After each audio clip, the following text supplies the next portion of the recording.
Hello everyone, स्वागत है आप लोगों का। उम्मीद है कि आप लोग बहुत अच्छे होंगे, आप लोगों की तैयारी बहुत अच्छी चल रही होगी। एमपीपीएससी मेंस जो पेपर सीरीज हमारी टेस्ट सीरीज यहाँ पे चल रही है, उसकी डिस्कशन की श्रृंखला है। आज हम लोग पॉलिटी के बारे में बात करेंगे। पॉलिटी, कॉन्स्टिट्यूशन, संविधान, राज्य व्यवस्था, आप इसको जो भी कहते हैं, हम उस पर यहाँ पे चर्चा करने वाले हैं। और ये जो पेपर 2 है, इसका सेक्शन है आपको देखने को मिलेगा। तो उस पर हम लोग शॉर्ट प्रश्न की बात करेंगे। और इस टेस्ट सीरीज में मैं आपको लिखना नहीं सिखा रहा हूँ, मैं सिर्फ आपको क्वेश्चन पे अप्रोच कैसी होनी चाहिए, हम उस पर एक थोड़ा सा डिस्कशन आपके सामने करते हैं। अगर मैं इसको लिखने के लिए जाऊँगा तो मुझे उतना ही टाइम चाहिए जितना आपको लिखने के लिए चाहिए, लगभग 1.5 घंटे के आसपास। और इतना समय किसी बच्चे के पास नहीं है कि वो इस पूरे सेशन को 1.5 घंटे के तक यहाँ पे देखे। तो इसीलिए सिर्फ मैं सवाल पे क्या आपकी अप्रोच होना चाहिए हम आपको बताते हैं। ये देखो, पहला क्वेश्चन आपके पास 105वां संविधान संशोधन। तो आपसे एक नैतिक दायित्व आपका ये बनता है कि आप जितने भी रिसेंट कॉन्स्टिट्यूशनल अमेंडमेंट हुए हैं, आप इनको तैयार कर लें। एटलीस्ट 3 मार्कर के हिसाब से तैयार कर लें। आप सबसे पहले बताएंगे कि 105वां संविधान संशोधन आया कब। ये आपको बताना है कि 105वां संविधान संशोधन 2021 में आया, ध्यान रखिएगा, ठीक है। अब ये किससे रिलेटेड है आपको ये बताना है। तो ये बताता है कि जो आपने शैक्षणिक रूप से पिछड़े, सामाजिक और शैक्षणिक रूप से पिछड़े वर्गों को मान्यता देने के लिए राज्य सरकार के अधिकारों को बहाल किया है। बहुत सिंपल सी बात है। आप सिर्फ एक चीज लिखेंगे कि 105वां संविधान संशोधन कब का है। तो आपको लिखना है कि 105th कॉन्स्टिट्यूशनल अमेंडमेंट 2021 का है। और ये स्टेट्स जो पावर है इसको रिस्टोर करता है, related to economic and social weaker section. किसको हमको मानना है, किसको नहीं मानना है, उससे रिलेटेड आपके पास ये सेगमेंट है। प्लीज आप इस सेगमेंट को यहाँ पे थोड़ा सा याद रख लीजिएगा। तो इससे रिलेटेड आपके क्वेश्चन यहाँ पे बन सकते हैं, ठीक है। तो प्लीज आप इस पे थोड़ा सा यहाँ पे काम करें। तो हमको बेसिकली कुछ इस तरीके से इस क्वेश्चन के यहाँ पे लिखना है। ये दो ही चीजें आप इसमें लिख सकते हैं, और ये दो चीजें आपके पास यहाँ पे क्या है, सफिशिएंट है। इतनी सारी रामायण आपको लिखने की जरूरत नहीं है। सर आपने हमको क्यों लिख कर दी बच्चे? क्योंकि हमें आपको बताना है कि इतना ज्यादा पढ़ के जाओगे तब इतना सा आप लोग लिख सकते हैं पेपर में। तो पहला वाला क्वेश्चन आपका यहाँ पे ठीक हो जाता है। अब देखो, अगला क्वेश्चन है मूल संरचना से बेसिक स्ट्रक्चर। जब भी मैं आपको पॉलिटी क्लास पढ़ाता हूँ, आपको बता बता के परेशान हूँ कि बेसिक स्ट्रक्चर आएगा बच्चे, बहुत इंपॉर्टेंट है बेसिक स्ट्रक्चर। आपको इसमें 3 चीजें भाषा लिखनी है कि what is the meaning of basic structure. जो डॉक्ट्रिन ऑफ बेसिक स्ट्रक्चर है, इसका मतलब होता है कि मतलब which which can not be amended. मतलब ऐसा कोई भी पार्ट जिसको आप संशोधन नहीं कर सकते हैं। ध्यान रखिएगा, ध्यान रखिएगा, ध्यान रखना, ठीक है। ये कब आपके पास आया, आपसे कोई पूछ सकता है कि इसका ओरिजिन कब हुआ, जो डॉक्ट्रिन ऑफ बेसिक स्ट्रक्चर है। तो आप बताएंगे सेकंड नंबर पर केशवानंद भारती केस 1973। और क्या करता है सर? ये कॉन्स्टिट्यूशन को प्रोटेक्ट करता है, जो हमारी लेजिस्लेचर है उस लेजिस्लेचर को लिमिटेट करता है। ऐसे सवाल बच्चे हमसे पूछे जा सकते हैं, और इन पर ही हमको काम करना है। और यही चीजें हमको यहाँ पे बतानी है कि रामायण सिर्फ इसलिए लिखी जाती है बच्चे, ताकि आप ये समझ सकें कि इतना सारा पढ़ के जाएंगे तब आप इतना सा लिख पाएंगे, तब आप इनको यहाँ पे लिख पाएंगे कि मूल संविधान, सॉरी, मूल संरचना सिद्धांत उन मौलिक सिद्धांतों और विशेषताओं को संदर्भित करता है जो इसको मूल बनाते हैं। इसे संवैधानिक संशोधन के माध्यम से संसद द्वारा बदला या संशोधित नहीं किया जा सकता। हमने सिर्फ इतनी सी बात यहाँ पे लिखी कि which can not be amendable. क्या कहना चाह रहे हैं? एक ऐसा संविधान का हिस्सा जिसको संशोधन नहीं किया जा सकता। और संशोधन कौन करती है? संसद करती है। अब इसने संसद को सीमित कर दिया और संविधान की रक्षा कर ली। आया कब? आपने बता दिया कि केशवानंद भारतीवाद 1973 में सुप्रीम कोर्ट ने डॉक्ट्रिन ऑफ बेसिक स्ट्रक्चर को दिया था, और ये भी अब संविधान के मूल ढांचे का हिस्सा है। आप इसको नहीं बदल सकते, आप इसको भी चेंज नहीं कर सकते हैं, इस बात का ध्यान रखिएगा, ठीक है। अगला क्वेश्चन आपके सामने, एक संप्रभु राष्ट्र की क्या विशेषता है? सॉवरेनिटी आप लोग बार बार यहाँ पे पढ़ चुके हैं। What do you mean by sovereign? तो सॉवरेनिटी का सबसे बढ़िया मतलब होता है कि one who take take decision on self. एक ऐसा राष्ट्र जो खुद के डिसीजन खुद से लेता है। वो आंतरिक हो सकते हैं, वो बाहरी हो सकते हैं। इतना भी आप लोग लिख देंगे ना बच्चे, आपका काम चल जाएगा। इससे ज्यादा आपको माथा पच्ची नहीं करनी है। 3 नंबर का सवाल है, हमें लिखना कितने वर्ड है? 20 वर्ड, 10 वर्ड, सॉरी 10 वर्ड्स आपको लिखने हैं। आप बहुत इजीली लिख सकते हैं। एक संप्रभु राष्ट्र के पास क्षेत्रीय अखंडता, संप्रभुता, अंतर्राष्ट्रीय मान्यता, आत्मनिर्णय, अंतर्राष्ट्रीय कानूनी व्यक्ति और नागरिकता होती है। बस खत्म कहानी। हम बताएंगे सबसे पहले बेसिक मतलब क्या होता है। इसका बड़ा सिंपल सा मतलब है कि हमारे जो भी आंतरिक और बाह्य डिसीजन है उनको हम अपनी मर्जी से लेंगे, किसी दूसरे पर निर्भर हम लोग नहीं है। अब आप लिख सकते हैं कि स्वतंत्र होगा, संप्रभु होगा, एकता होगा, अखंडता होगा, सारी चीज लिख सकते हैं। बट बेसिक मीनिंग को आपको पहले डिफाइन करना है, जो कि हमने आपको यहाँ पे डिफाइन कर दिया है। राजमन्नार कमीशन बच्चे बहुत चर्चा में था, 1969 में आपको यहाँ पे देखने को मिला था, और केंद्र राज्य संबंध से रिलेटेड है। तो ठीक है, केंद्र राज्य संबंध रिलेटेड है। 2 ही बातें आपको यहाँ पे लिखनी है, 2 से ज्यादा आपको नहीं लिखनी थी। पर नीति आयोग के मार्गदर्शक सिद्धांत बच्चे, जब भी हमने पढ़ा है नीति आयोग को, आपको पीटी में पढ़ाया होगा या आपको मेंस में पढ़ाया होगा, इस पर बड़ी चर्चा हुई है। सबसे पहले क्या है? अंत्योदय। अंत से लोगों का उदय करना है। रूरल डेवलपमेंट बढ़ावा देना, डिसेंट्रलाइजेशन विकेंद्रीकरण को बढ़ावा देना, इंक्लूसिव डेवलपमेंट सतत विकास लेकर आना है, और डेमोग्राफिक डिविडेंड जो हमारे पास जनसंख्या लाभांश है इसका हमको उपयोग करना है। इससे हमें इस नेशन को, इस देश को बेहतर यहाँ पे बनाना है, ध्यान रखना। ठीक है भाई, हो जाएगा। महालेखाकार का कार्यालय कहाँ पर है बच्चे, आप बता सकते हैं कि ग्वालियर में, और इसकी स्थापना 1984 में की गई थी। महालेखाकार है ना, अकाउंटेंट जनरल, जैसे आपने कैग के बारे में पढ़ा होगा उसी तरीके से आपको अकाउंटेंट जनरल देखने को मिल जाते हैं इस स्टेट के अंतर्गत। ये ग्वालियर में है, 1984 में स्टार्ट हुई थी। अर्थशास्त्र, अब ये क्यों आया है सर, बिकॉज ये क्वार्टर से रिलेटेड है, तो आप लोग लिखेंगे कि अब लिखेंगे कि written written by Kautilya related related to politics. Politics खत्म कहानी, हमें नहीं लिखना है इतना। क्या है, हम बेसिक चीजें आपको सिखाने वाले हैं कि क्या लिखकर एग्जामिनर आपको नंबर दे सकता है, आपको उस पर काम करना है, और वही चीजें मैं आपके यहाँ पे सिखाने की कोशिश कर रहा हूँ। अर्थशास्त्र, नेहरू जी के आर्थिक विचार लिखिए, लगभग सबके एक जैसे हैं, सब कुछ समाजवाद की यहाँ पे बात करेंगे और पूंजीवाद की बात करेंगे। जितने भी यहाँ पे आधुनिक थिंकर हैं इस पेपर में दिए गए हैं, सब समाजवादी और की बात करेंगे, पूंजीवाद की बात करेंगे। मतलब ये समाजवाद और पूंजीवाद के तत्वों को मिलाकर एक मिश्रित अर्थव्यवस्था इन्होंने बात कर दी कि भैया समाजवाद और पूंजीवाद दोनों साथ में मिलकर यहाँ पर काम करें। आर्थिक विचारों ने स्वतंत्रता के बाद भारत से तेजी से आर्थिक विकास को बढ़ावा दिया, ये पॉइंट आप एड कर सकते हैं। एकात्म मानववाद किसका है बच्चे, आप भी बताइए, दीनदयाल उपाध्याय। क्या लिखेंगे, प्रतिपादन, प्रतिपादन किसने किया, दीनदयाल उपाध्याय। किस पे फोकस करते हैं, ठीक है, देखो ये कहते हैं कि मानववाद, आधुनिकवाद, संस्कृतिवाद भौतिक पहलुओं के संरक्षण से व्यक्ति, समाज और राष्ट्र के सामंजस्यपूर्ण विकास पर होता है। यह विकेंद्रीकृत अर्थव्यवस्था, आत्मनिर्भरता और सामाजिक कल्याण की वकालत करता है। आप समझिए, एकात्म मानववाद का मतलब है कि development of development of of human being. दो बातें आपके यहाँ पे लिखना है। स्वयं सहायता समूह का क्या अर्थ है, आपने पेपर सेकंड को पढ़ा होगा, SHG आप लोग बता सकते हैं कि SHG पहला लिखेंगे कि community community based based organisation, organisation, ठीक है। एंड आप लिख देंगे कि ऑब्जेक्टिव एम्पावरमेंट ऑफ विमेन, ठीक है, empowerment of weaker section specially women. ये सामुदायिक विकास, समुदाय आधारित आपके संगठन है, इनका पर्पज है पिछड़े वर्ग के लोगों को विकसित बनाना और स्पेशली जो महिलाएं हैं इन महिलाओं का डेवलप एम्पावरमेंट करना। ठीक है, 10वां क्वेश्चन आपको हो गया। भारत में कार्यरत प्रमुख गैर सरकारी संगठनों के नाम लिखिए। ठीक है, बहुत सारे आपके पास NGO जिनके नाम आपको बताना है बच्चे, आप इनमें से यहाँ पे लिख सकते हैं। जैसे प्रथम आपने बता दिया, ठीक है, प्रथम पूर्व स्कूली मुस्कान, नन्ही कली, क्राई, रिलेपा, आपने बहुत सारे नाम देखे होंगे। देखो 4-5 NGO के नाम, जरूर नहीं है कि मैंने जो लिखे हैं आप यही बताएं, आप कोई भी NGO के नाम लिख सकते हैं। आपने बहुत सारे देखे होंगे, जैसे कीटो एक चलता है, कीटो चलता है, ठीक है। फिर आपने ऐड देखे होंगे बहुत सारे जो गाय के लिए हैं, काउ सेव फाउंडेशन। ऐसे 5 नाम आपको लिखना है। हमने क्या लिखा हुआ है, गैर सरकारी संगठन, मतलब NGO के नाम आपके यहाँ पे लिख रहे हैं, NGO।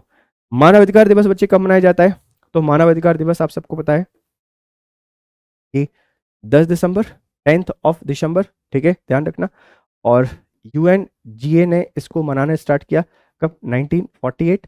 और रिसेंट जो था इसकी थीम आपने बता दी कि 2023 में फ्रीडम, इक्वलिटी और जस्टिस फॉर ऑल की हमने बात की गई है, स्वतंत्रता, समानता और न्याय सभी के लिए। फ्रैंक गुडनाउ, ये आपसे कोई पूछ सकता है, eminent scholar of public administration के एमिनेंट स्कॉलर हैं, ध्यान रखना। लोक प्रशासन के प्रज्ञात विद्वानक है, अमेरिकी लोक प्रशासन के जनक है। लोक प्रशासन क्या है, पब्लिक एडमिनिस्ट्रेशन क्या है बच्चे, लोक प्रशासन जनता की जरूरतों को पूरा करने के लिए सरकारी नीति और कार्यक्रमों को कार्यान्वयन करना और प्रबंधन है, बस इतने में आपका काम चल जाएगा। लोक प्रशासन, इसमें सार्वजनिक संसाधनों और सेवाओं की योजना बनाना, आयोजन करना, निर्देशन करना और समन्वय करना, नियंत्रित करना। नागरिक चार्टर क्या है, सिटीजन चार्टर बच्चे आपको याद रखना है, ध्यान रखिएगा।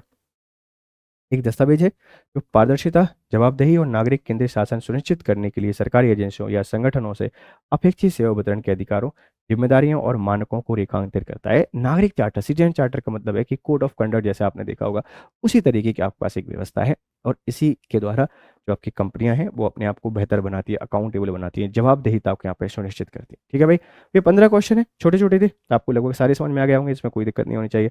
अब 10 लघु उत्तरीय प्रश्न दिए गए हैं, आप 50 शब्दों में 5 से 6 पंक्तियों में लाइन यहाँ पे दे सकते हैं। सबसे पहले आपको देखने को मिलेगा, न्यायिक सक्रियता के विभिन्न पहलुओं पर चर्चा कीजिए। अब बहुत सारे बच्चे क्या करेंगे ना, देखो परेशान हो जाएंगे, आपको कुछ नहीं करना है। सबसे पहले आप डिफाइन कीजिए, define what is judicial review, what is judicial review, ठीक है। अब फिर आप इसके कैरेक्टर बता देंगे। न्यायिक सक्रियता में अदालतें अक्सर पारंपरिक सीमाओं से परे कानूनों की व्याख्या करने और उनके आकार देने में सक्रिय भूमिका निभाती हैं। पहली चीज इसकी परिभाषा होगी। इसमें अधिकारों का विस्तार करना, संवैधानिक सिद्धांतों को लागू करना, नीतिगत मामलों में हस्तक्षेप करना शामिल है। उदाहरण पर्यावरण संबंधी मामले आपने यहाँ पे दे दिए, खत्म कहानी। तो सबसे पहले आपने डिफाइन किया, फिर आपने बता दी इसमें क्या क्या आ सकता है, फिर आपने इसका एक उदाहरण दे दिया, आपने इसका एग्जाम्पल दे दिया, खत्म कहानी आपका जुडिशियल एक्टिविज्म।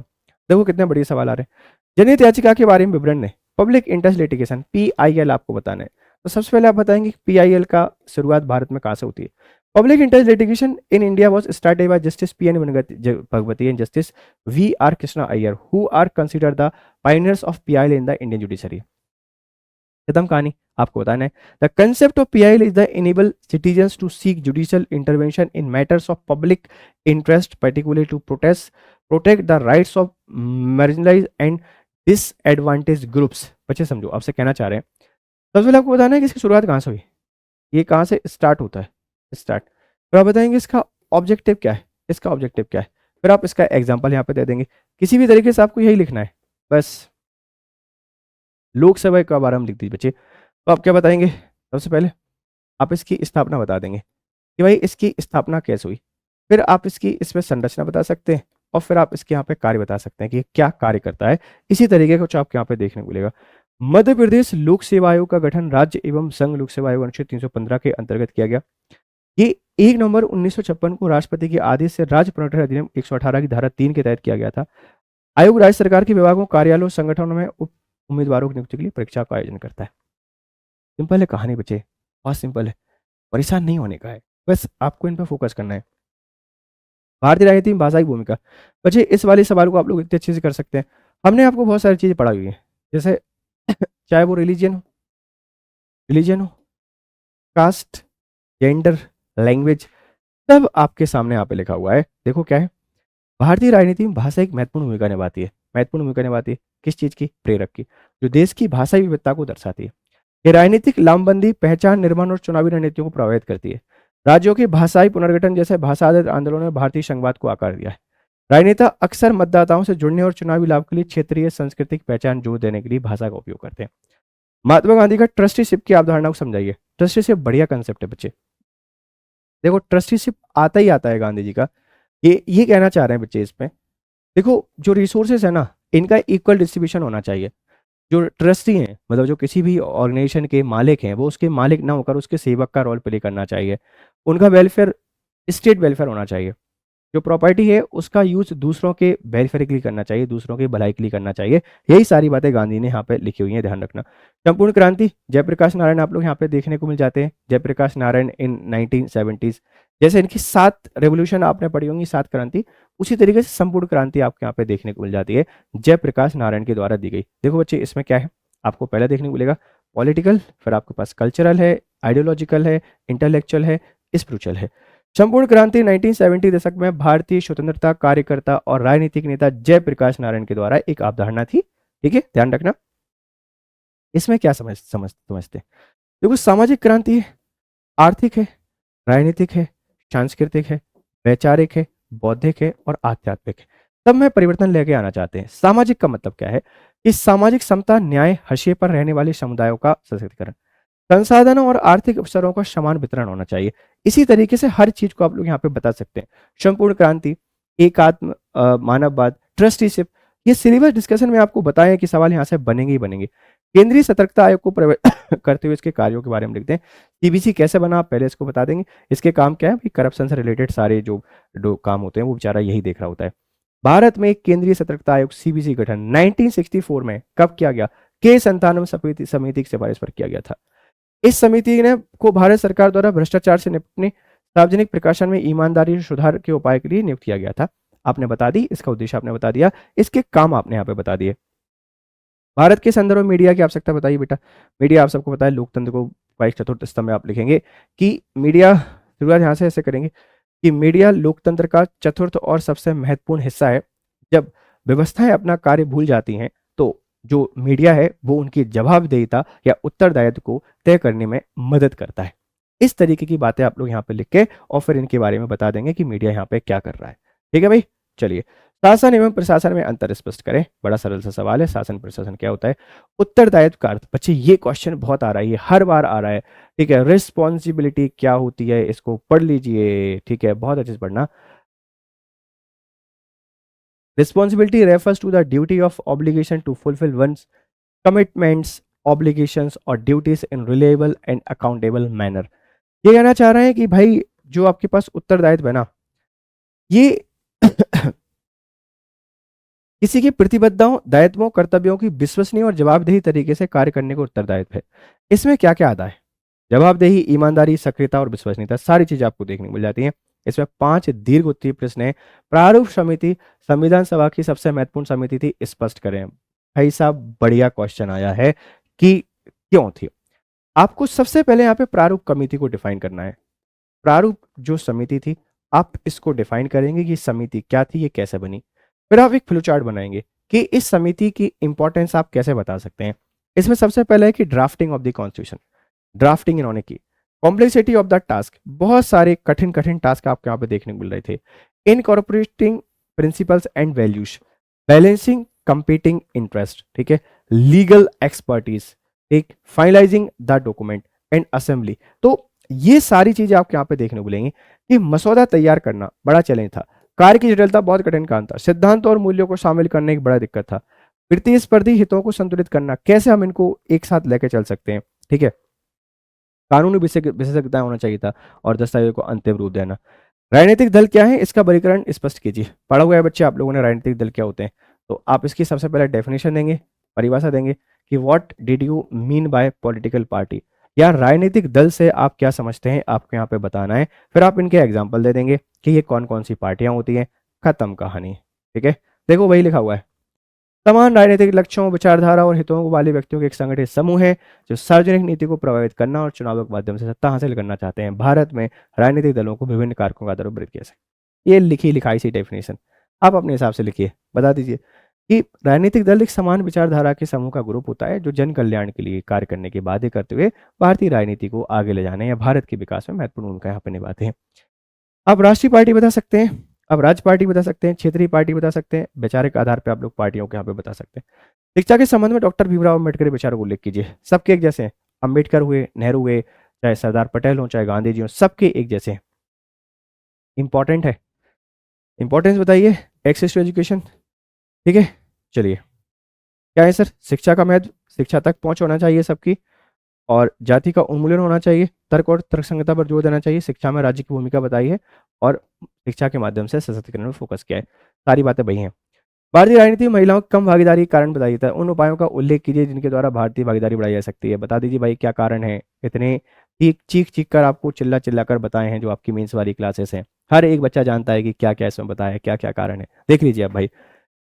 पैट्रिकल सोसाइटी सबसे पहले, लैक ऑफ एजुकेशन, फिर family responsibilities, violence and harassment, economic dependence, ये सारी चीजें हमने लिखी हुई हैं, ठीक है। कैसे बढ़ा सकते हैं, reservation, supporting politics, political parties, सब बताया बच्चे, सब सब आपको आता है, कोई दिक्कत नहीं है, ठीक है। चेस्टर्ड वर्नार्ड की संगठनात्मक पद्धति पर एक लघु निबंध लिखें। ये सबके लिए थोड़ा सा नया हो सकता है बिकॉज ये एडमिनिस्ट्रेशन है और इसी बार सिर्फ आपके पास आएगा।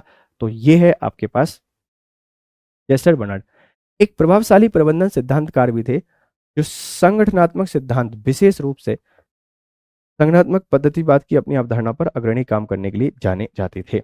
इन्होंने कुछ बातें यहाँ पे आपको बताई हैं, आप इन बातों को पीडीएफ के थ्रू यहाँ पे देख सकते हैं। ये हमारी टेस्ट सीरीज है, पॉलिटी हमने आपसे डिस्कस किया है। आप देखेंगे सिर्फ एक सवाल ऐसा है जो आपने शायद नहीं पढ़ा होगा या जो आपकी क्लास में नहीं आया होगा, बाकी लगभग सारी चीजें आपने पढ़ी हैं, सारी चीजें आपको आपके पेपर में यहाँ पे देखने को मिलेंगी।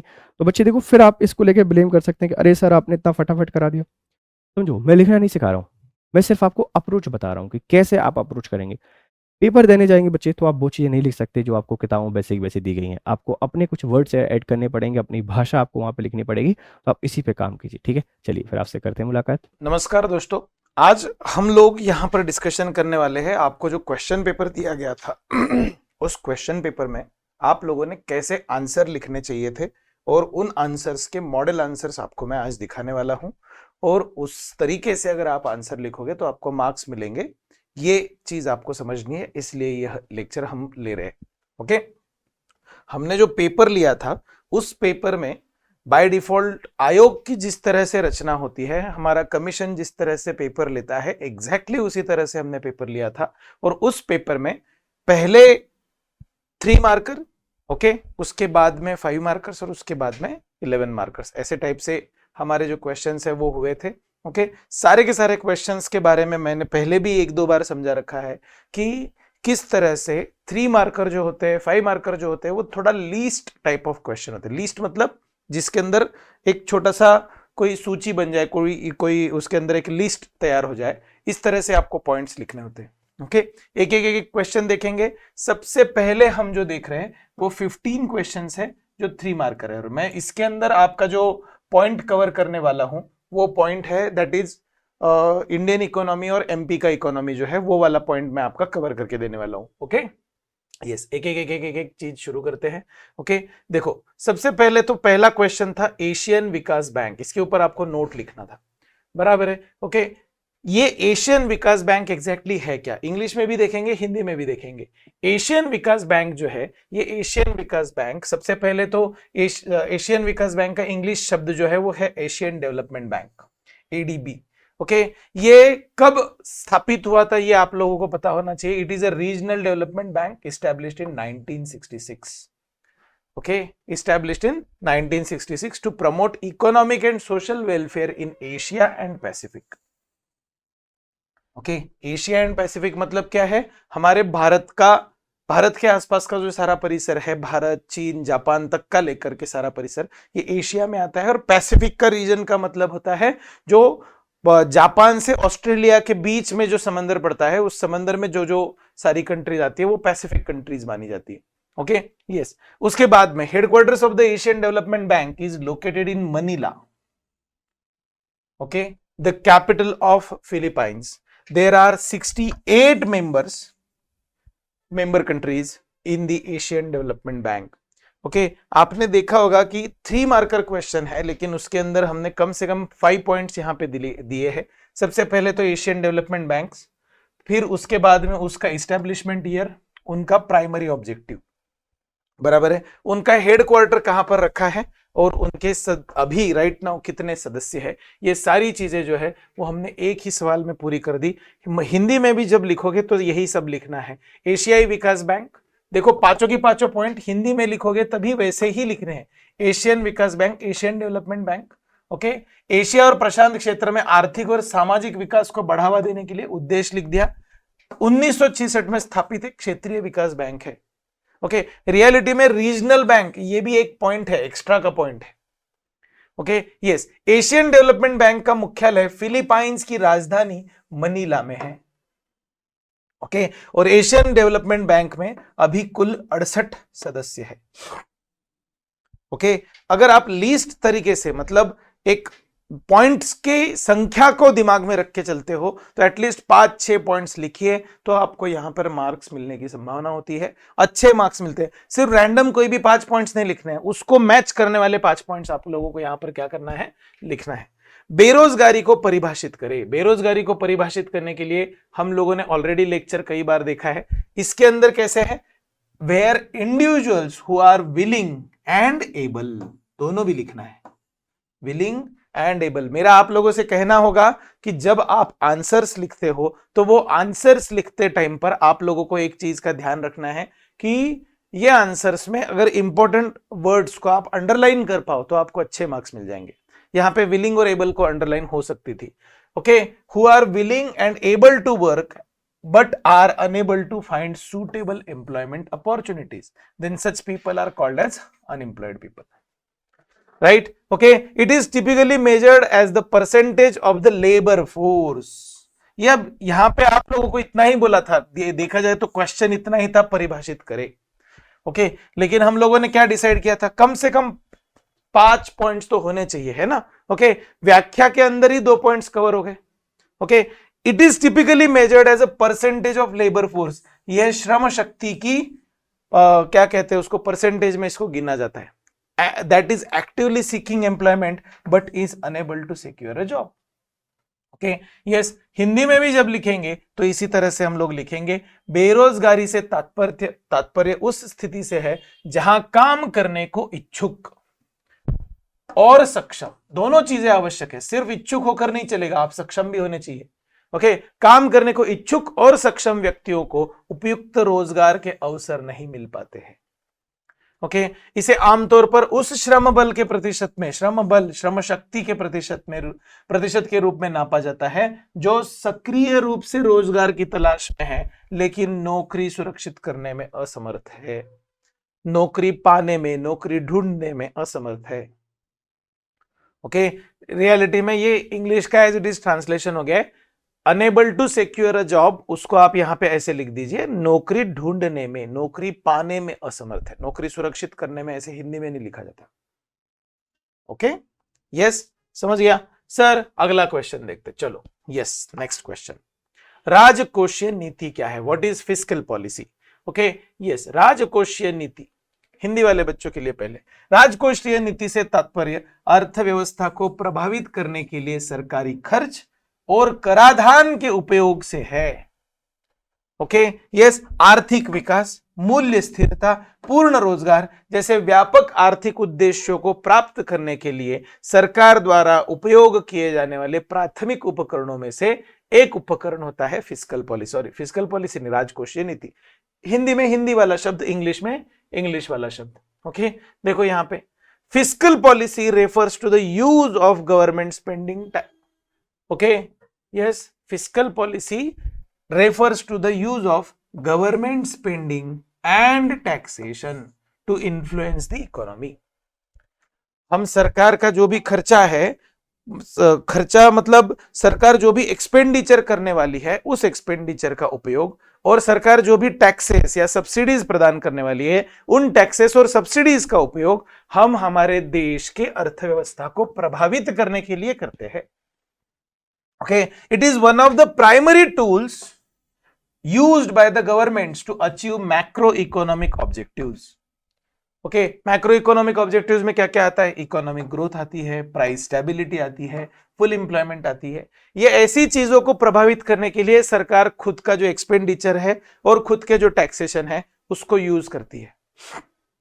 तब हम लोग क्या कहेंगे? ये फिस्कल पॉलिसी का एक भाग है, ऐसे हम कहेंगे। ओके, अगला क्वेश्चन देखते हैं, प्रारंभिक शिक्षा क्या है? बहुत ही आसान सवाल था।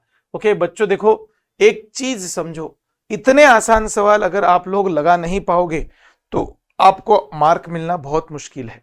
ओके, इतने आसान सवाल आप लोगों को आने ही चाहिए।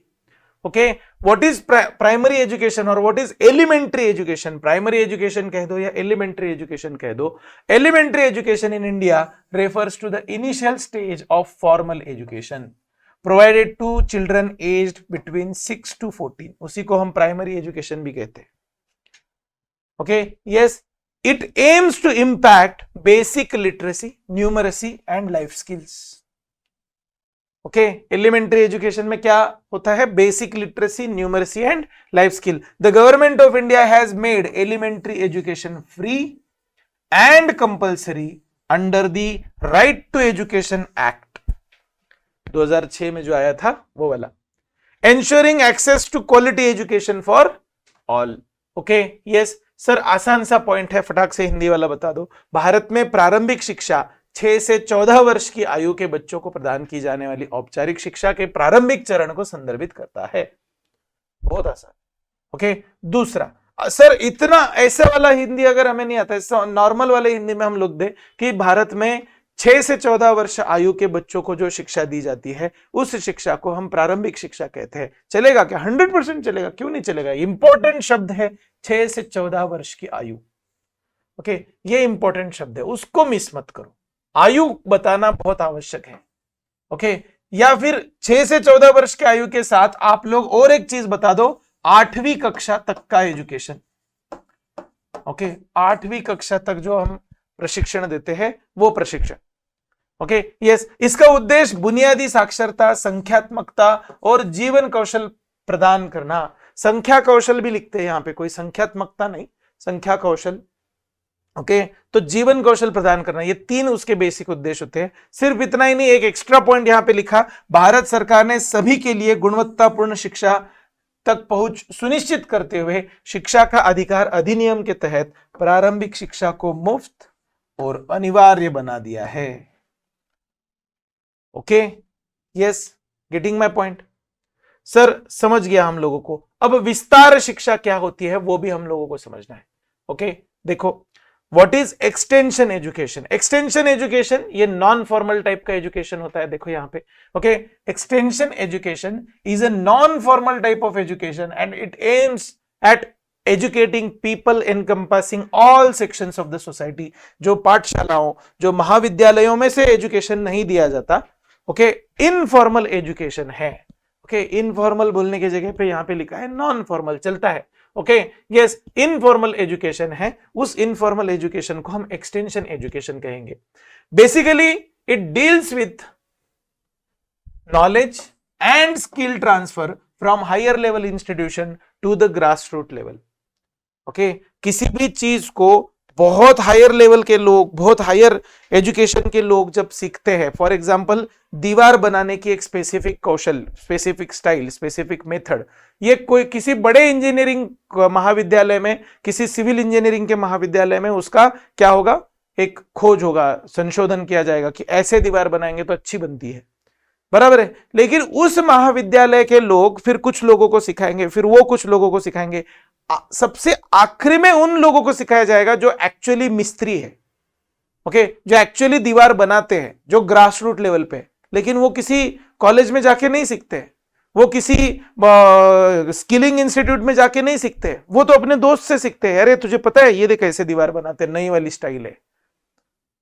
ओके, यस सर, समझ गया। तो उसे हम informal, non formal extension education कहते हैं। Extension education programmes often focus on areas such as agriculture, health, environment, community development and vocational training. अभी मैंने जो दीवार बनाने का उदाहरण दिया वो वोकेशनल ट्रेनिंग का हिस्सा आता है। ओके, यस सर, समझ गया हम लोगों को। थोड़ा हिंदी में कुछ शब्दों को हम लोग देख लेते हैं। विस्तार शिक्षा एक अनौपचारिक प्रकार की शिक्षा है। ओके, विस्तार शिक्षा क्या है? एक अनौपचारिक प्रकार की शिक्षा है।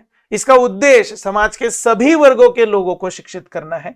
सभी वर्गों के कहने के बजाय सबसे ग्रासरूट लेवल तक उस शिक्षा को पहुंचाना ऐसे है। मूल रूप से यह उच्च स्तरीय संस्थानों से जमीनी स्तर तक ज्ञान और कौशल हस्तांतरित करने से संबंधित होता है। ओके, विस्तार शिक्षा कार्यक्रम अक्सर कृषि, स्वास्थ्य, पर्यावरण, सामुदायिक विकास, व्यावसायिक प्रशिक्षण, इन सभी माध्यमों से काम करता है। ओके, यस, समझ गया सर। उसके आगे का सवाल लेते हैं। वंचित वर्ग से क्या तात्पर्य है? ओके, वंचित वर्ग क्या होता है समझने की कोशिश करो। देखो, ओके, आप लोगों को अगर ध्यान में आ रहा होगा तो आप लोग समझ रहे होंगे कि अधिकांश क्वेश्चन जो है ये सारे इंडियन इकोनॉमी जैसे क्वेश्चंस है। ओके, आपको अगर इकोनॉमी एक बार ठीक से समझ जाए तो ऑटोमेटिकली इंडियन इकोनॉमी रहने दो या मध्य प्रदेश का इकोनॉमी रहने दो, सब कुछ आप एक साथ कवर कर सकते हैं, बराबर है। ओके, यस सर, क्या है? देखो, वंचित वर्ग से क्या तात्पर्य? What is meant by disadvantaged class? Okay, what is mean by disadvantaged class? ओए,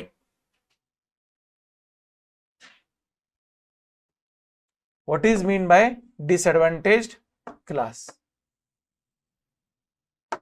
वंचित वर्ग से आपको क्या तात्पर्य है? बराबर है। Okay, yes sir, disadvantaged class refers to a group of people who face social, economic, educational challenges. देखो, 3 challenges है, सोशल, इकोनॉमिक।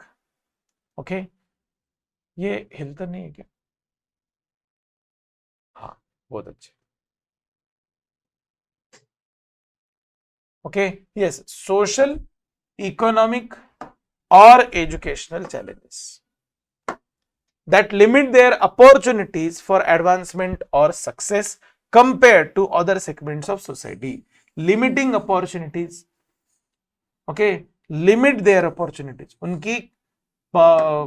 उनके जो ये होते हैं, ओके, चांसेस होते हैं, ओके, उन चांसेस को क्या करता है? वो कम करता है। देखो, दीज चैलेंजेस में इंक्लूड कौन सी समस्याएं होती है जिसको हम कहेंगे सर आप क्या कह रहे हो उसमें डिसएडवांटेज क्लास, उसके अंदर क्या क्या ऐसी चीज होती है कि जो लोगों की क्या करता है, अवसर को कम करता है, लोगों के अपॉर्चुनिटीज को कम करता है, ऐसी कौन सी चीज है? देखो, पॉवर्टी होती है।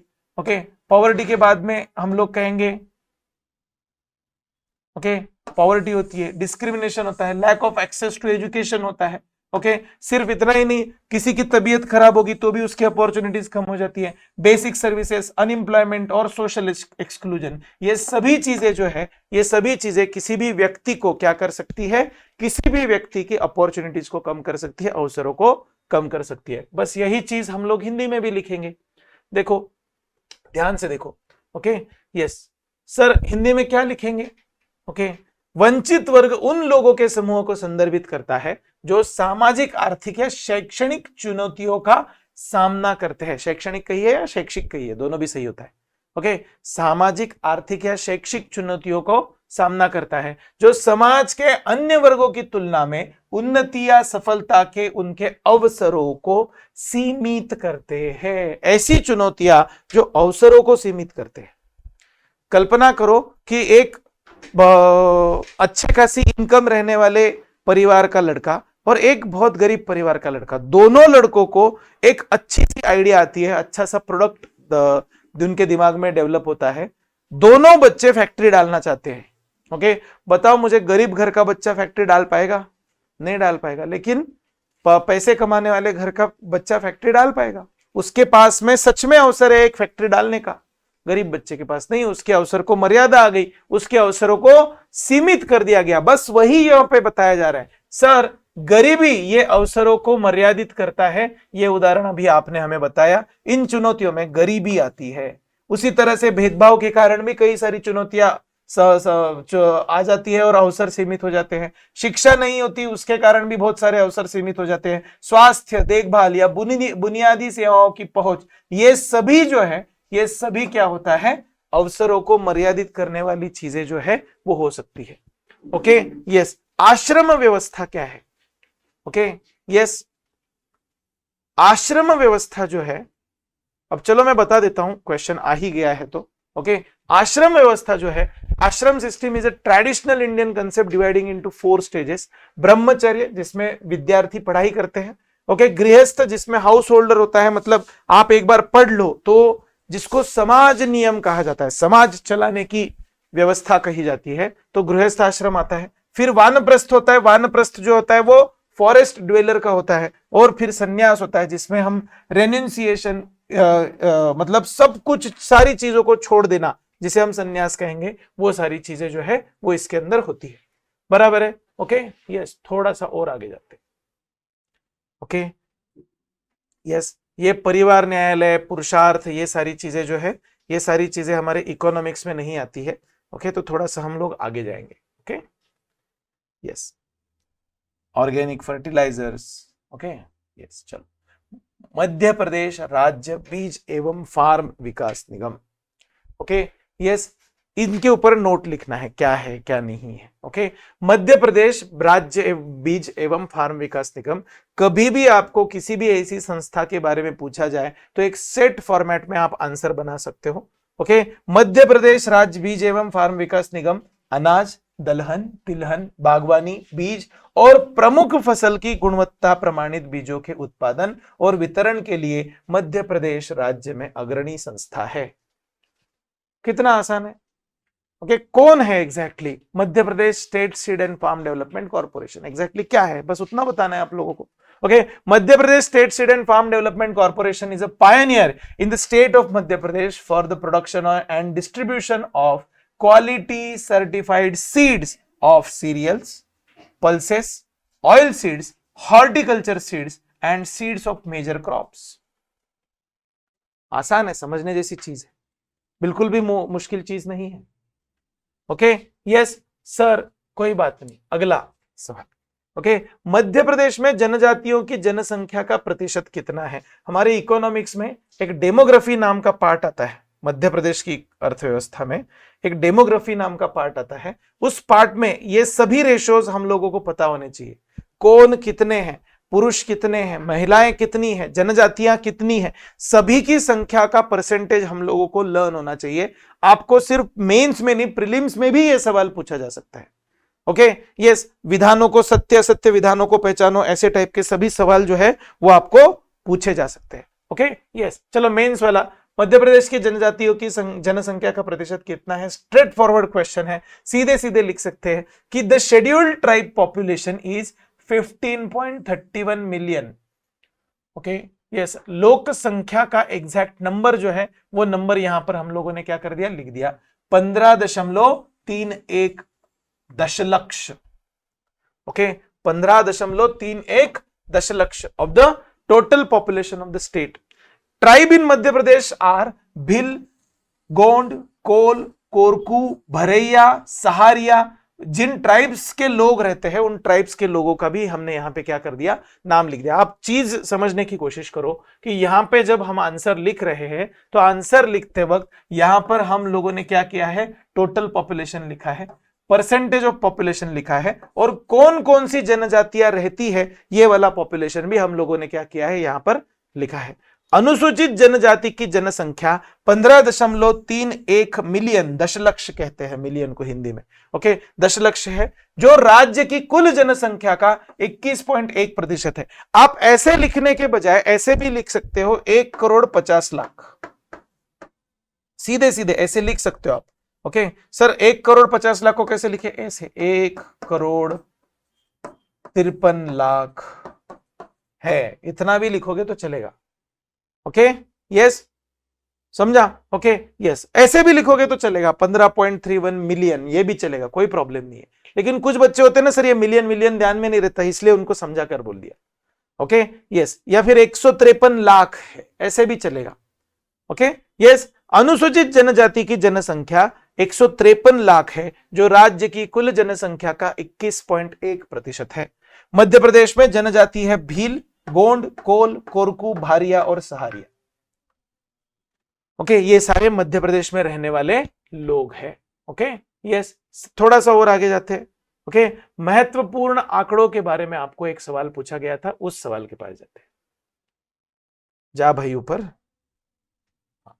यस ये देखो यही वही सवाल आ गया, महत्वपूर्ण आंकड़े। ओके इसके ऊपर टिप लिखनी है आपको, महत्वपूर्ण आंकड़े नहीं लिखने, इसके ऊपर नोट लिखना है, you have to write a note.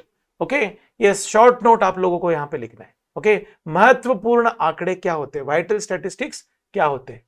Okay yes देखो, vital statistics typically refer to quantitative data related to birth, deaths, marriages, birth, death, marriages and other significant life event within a population. Okay हमारी लोक संख्या की जीवन में आने वाले जो भी महत्वपूर्ण घटनाएं हैं उनसे संबंधित संख्यात्मक इंफॉर्मेशन जो होगी उसे हम कहेंगे vital statistics. These statistics provide important insights into demographic trends, population dynamics and public health indicators. Okay महत्वपूर्ण आंकड़े आमतौर पर किसी भी आबादी के भीतर जन्म, मृत्यु, विवाह, अन्य महत्वपूर्ण जीवन संबंधित घटनाएं ओके से संबंधित मात्रात्मक डेटा, संख्यात्मक लिखोगे तो भी चलेगा, संख्यात्मक डेटा को संदर्भित करता है। यह आंकड़े जनसांख्यिकीय रुझान, गतिशीलता और सार्वजनिक स्वास्थ्य संकेतकों के महत्वपूर्ण अंतर्दृष्टि प्रदान करती है। आसान है, समझने जैसी चीज है, बराबर है। ओके यस, थोड़ा सा और आगे जाते हैं। ओके ये हो गए सब आपके जो 3 मार्कर क्वेश्चन थे, वो 3 मार्कर क्वेश्चन। ओके अब जाते हैं थोड़ा सा आगे, जिसे हम 5 मार्कर क्वेश्चन कहेंगे। ये 10 होते हैं, 10 सवालों में से जितने भी मध्य प्रदेश अर्थव्यवस्था और इंडियन इकोनॉमी से संबंधित होंगे वो वाले क्वेश्चंस जो है वो हम लोग यहां पर देखेंगे। ओके दिस क्वेश्चन कंटेंस, कोई बात नहीं इंग्लिश में। ओके 10 सवाल होते हैं, इतना आप लोगों को समझ गया। अब यहां पर ऑब्वियसली 5 मार्कर है, जगह भी तकरीबन दुगनी होती है, 3 मार्कर के दुगना जवाब आपको यहां पे एक्सपेक्टेड होता है। ओके यस, मैं जूम इन करूंगा फिर से, डोंट वरी। ओके लेकिन सवाल देखो यहां पे थोड़ा सा बड़ा हो गया, दिख रहा है आपको, नंबर ऑफ लाइंस भी बढ़ गई है। ओके यस, एक अच्छी कराधान प्रणाली की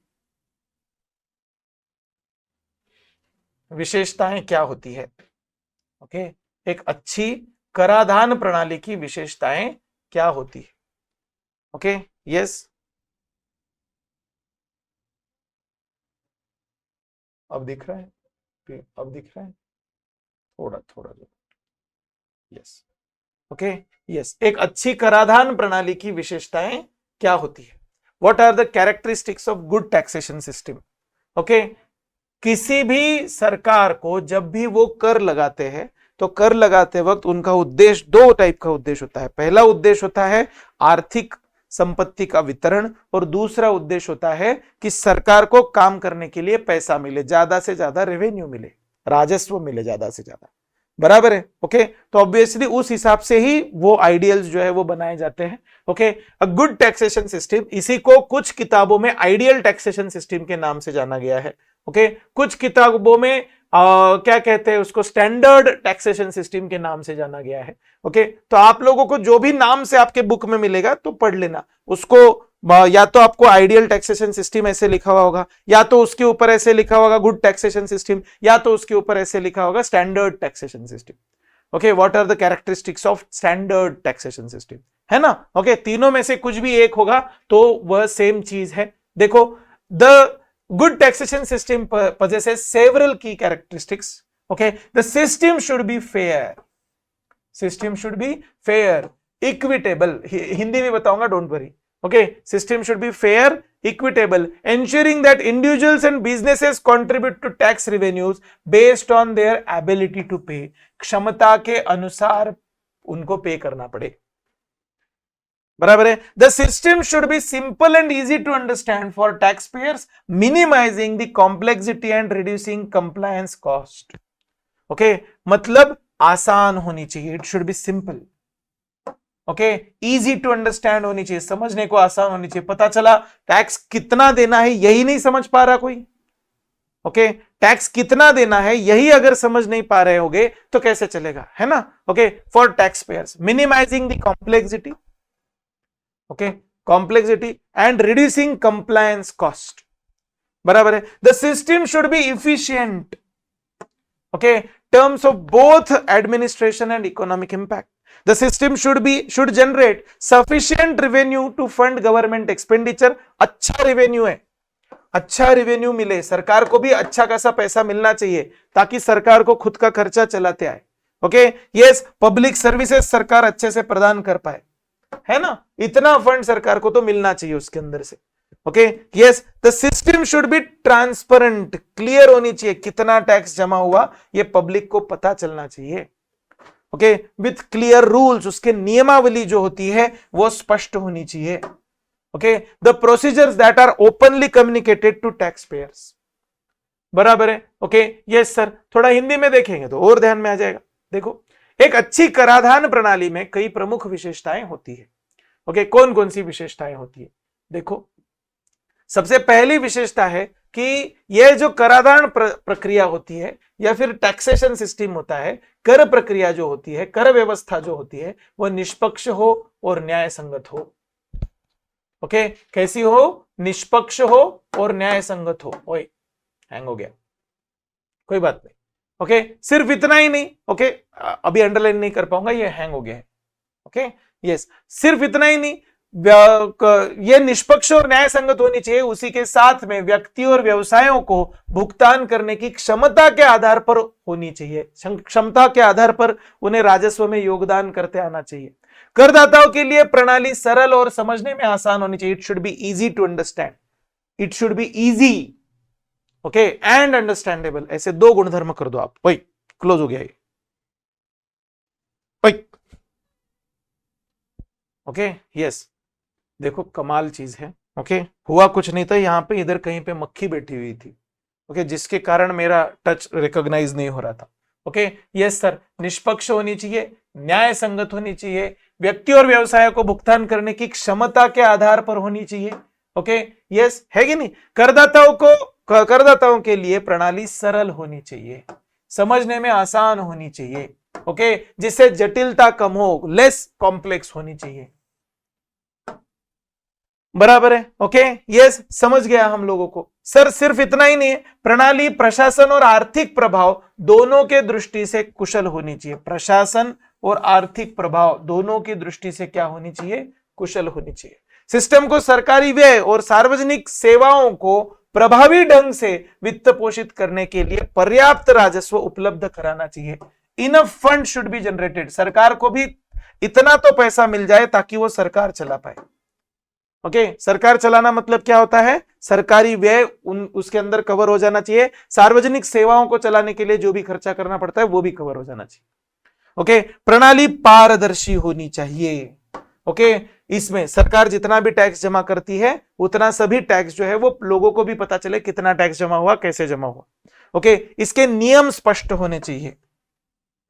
ओके और प्रक्रियाएं ऐसे होनी चाहिए जो करदाताओं को खुले तौर पर बताई जाए। आसान है समझने जैसे। ओके यस बहुत ही आसान सी चीज है। राष्ट्रीय खाद्य सुरक्षा अधिनियम 2013 के प्रावधान लिखे। स्ट्रेट फॉरवर्ड क्वेश्चन है, इसके अंदर सीधे सीधे आप लोगों को प्रावधान लिखने हैं कि राष्ट्रीय खाद्य सुरक्षा अधिनियम के 2013 के प्रावधान क्या है। Right the provisions of national food security act 2013। The national food security act aimed at providing food and nutritional security to the citizens of country. Some of its key provisions include, what are the key provisions for this national food security? Okay, the NFSA extends coverage to approximately 2/3 of population. Okay, कितनी? तकरीबन 66% population को हम लोग क्या करते, cover करते। Okay including priority households. Okay Hindi में भी बताएंगे सभी शब्द। Eligible beneficiaries under the Antyodaya Anna Yojana, बराबर है। The act guarantees certain entitlements to eligible beneficiaries including subsidised, यहां पे दिखेगा आपको। ओके देखो सर्टेन एंटाइटलमेंट्स टू, जिन जिन लोगों को इसके अंदर इस योजना के अंदर ये मिलता है उनको क्या क्या मिलेगा, सब्सिडाइज्ड फूड ग्रेन्स मिलेंगे। Subsidised food grains under public distribution system. Sir ये तो पहले भी मिलते थे, लेकिन उसी चीज को अब हम लोग क्या कर रहे हैं, रिवाइटलाइज कर रहे हैं, अच्छे से इंप्लीमेंट कर रहे हैं। Okay priority households are entitled to 5 kilograms of food grains as per person per month. अगर परिवार में 5 लोग हैं तो आपको 25 किलो मिलेगा, 4 लोग हैं तो 20 किलो मिलेगा उस हिसाब से। While Antyodaya Anna Yojana households are entitled to 35 kilograms of food grain per household. अब कल्पना करो कि यहां पर 5 किलोग्राम प्रति व्यक्ति प्रति महीना है और यहां पर 35 किलोग्राम प्रति घर है डायरेक्टली। ओके फिर घर में 8 लोग होंगे तो कैसे चलेगा, है ना। ओके यस तो प्रति व्यक्ति पर महीना करना ज्यादा इक्विटेबल डिस्ट्रीब्यूशन होगा। किसी घर में सिर्फ एक ही व्यक्ति होगा उसको 35 किलो धान जा रहा था। ओके किसी घर में 8 लोग हो गए उनको भी 35 किलो ही जा रहा था। अब पर पर्सन डिस्ट्रीब्यूशन होगा तो ज्यादा अच्छे से डिस्ट्रीब्यूशन हो पाएगा। State governments are responsible for identifying eligible beneficiaries.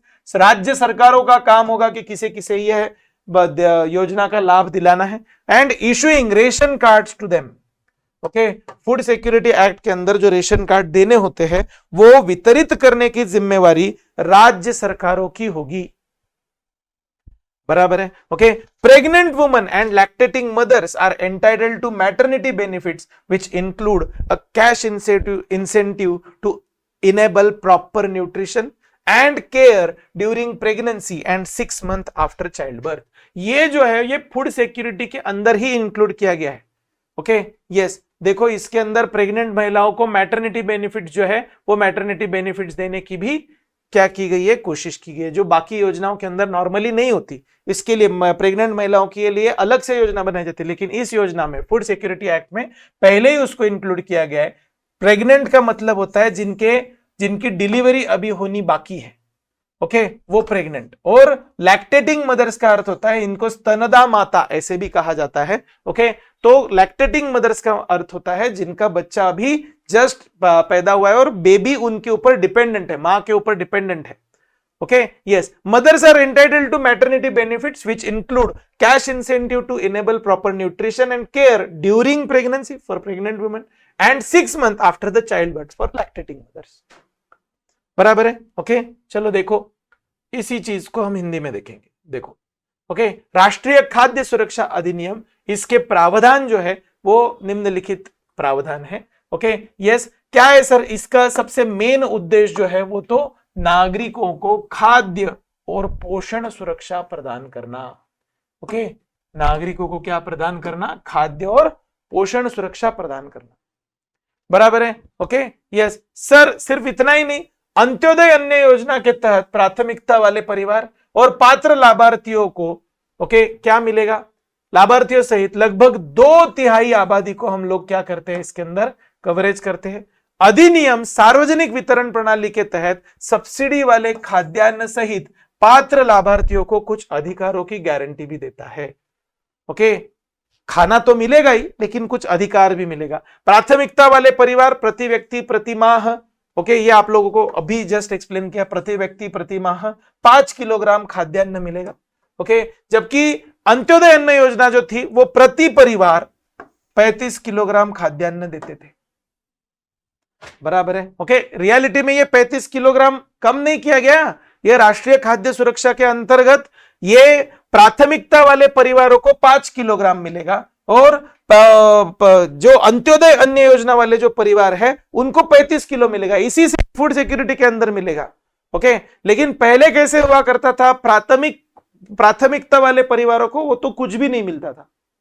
बराबर है, अंत्योदय अन्न योजना वालों को मिलता था। ओके, लेकिन अब क्या किया गया है, सबको इसके अंदर कवर किया गया है। अंत्योदय अन्न योजना वाले जो लोग होते हैं उनको 35 किलोग्राम खाद्यान्न मिलेगा और प्राथमिकता वाले परिवारों को 5 किलोग्राम खाद्यान्न मिलेगा। ओके, इसी योजना के अंदर 2 टाइप के बेनिफिशियरीज है, दोनों टाइप के बेनिफिशियरीज को अलग अलग बेनिफिट जो है वो दिया जा रहा है। सिर्फ इतना ही नहीं है, पात्र लाभार्थी जो है इनकी पहचान करने और उन्हें राशन कार्ड देने का काम स्टेट गवर्नमेंट का है, राज्य सरकारों की यह जिम्मेदारी है। बराबर है। ओके, सिर्फ इतना ही नहीं, गर्भवती महिलाएं और स्तनपान कराने वाली माताएं मातृत्व लाभ की हकदार रहेगी। ओके, इसके अंदर उनको क्या मिलेगा, गर्भावस्था के दौरान और बच्चे के जन्म के 6 महीने बाद तक उन्हें उचित पोषण और देखभाल के लिए नकद प्रोत्साहन भी शामिल है। ओके, रियलिटी में पहले एक योजना हुआ करती थी, इंदिरा गांधी मातृत्व सहयोग योजना। ओके, उसी तरह के बेनिफिट्स इसके अंदर भी है। बराबर है। Okay, yes. उसके आगे थोड़ा सा जाएंगे, बागवानी के मुद्दे और चुनौतियां लिखेंगे। ओके, और थोड़ा सा ऐसे हो गया कि अब चलो ये क्वेश्चन पढ़ लिया तो ये भी कवर कर लेंगे। ओके, इसके आपका और कहीं पर भी कवर हो जाएगा, लेकिन कोई बात नहीं। ओके, यस, बागवानी के मुद्दे और चुनौतियां। सर क्या क्या है, issues and challenges faced by horticulture sector include, क्या क्या समस्याएं हैं हॉर्टिकल्चर सेक्टर के सामने। Climate change, changing weather patterns, extreme temperatures and unpredictable rainfall affect crop growth. 3, अब यहां पे थोड़ा सा इसको सॉर्ट करते हैं। ओके, देखो कैसे लिखा है, बहुत अच्छे से लिखा गया है। Climate change, changing weather patterns, okay, number 1, changing weather patterns, extreme temperatures and unpredictable rainfall, ये 3 समस्याएं हैं। ओके, इसका परिणाम कहां कहां पे होता है, क्रॉप के ग्रोथ पे होता है, फ्लोरिंग पे होता है, फ्रूटिंग पे होता है। ओके, ये तीनों के 3 चीजों पे उसका क्या होता है, परिणाम होता है। इसका मतलब आउटपुट क्या हो जाता है, तो इसके अंदर हो जाता है रिड्यूस्ड यील्ड एंड क्वालिटी। मतलब यील्ड का मतलब होता है उत्पादन कम हो जाता है और दर्जा कम होता है। देखो क्या बदला, उसका किस चीज पे परिणाम हुआ, उसका आउटपुट पे क्या परिणाम। बराबर है। ओके, सर दिखाओ फिर से।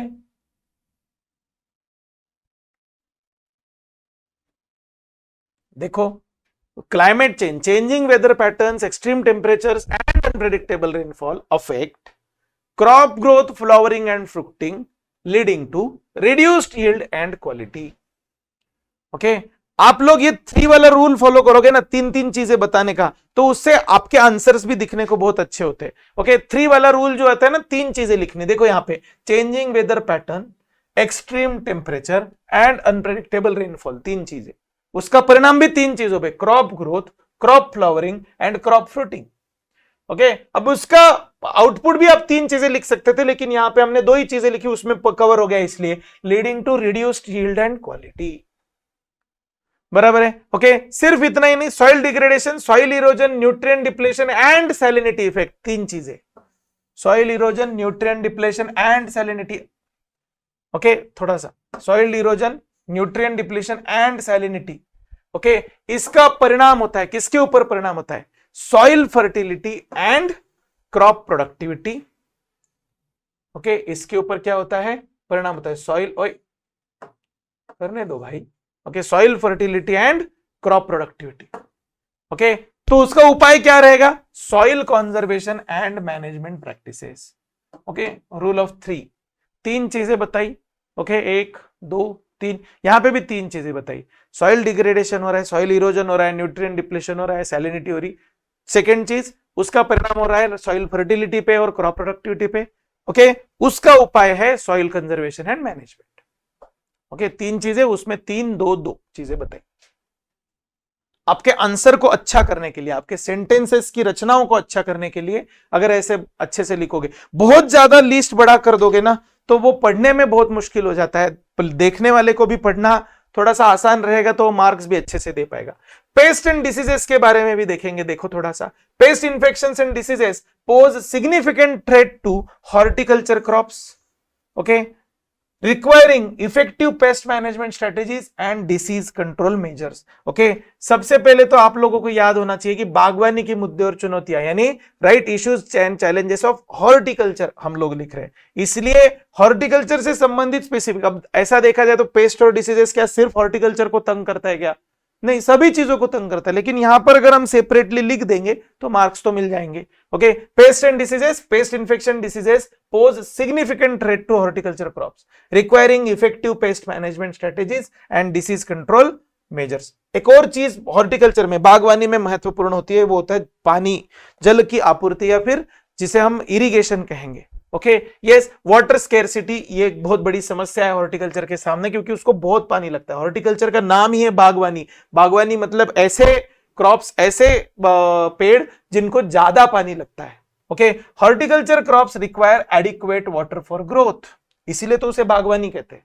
Okay, and development, but water scarcity due to droughts, over extraction of ground water and inefficient irrigation practices can hinder the production.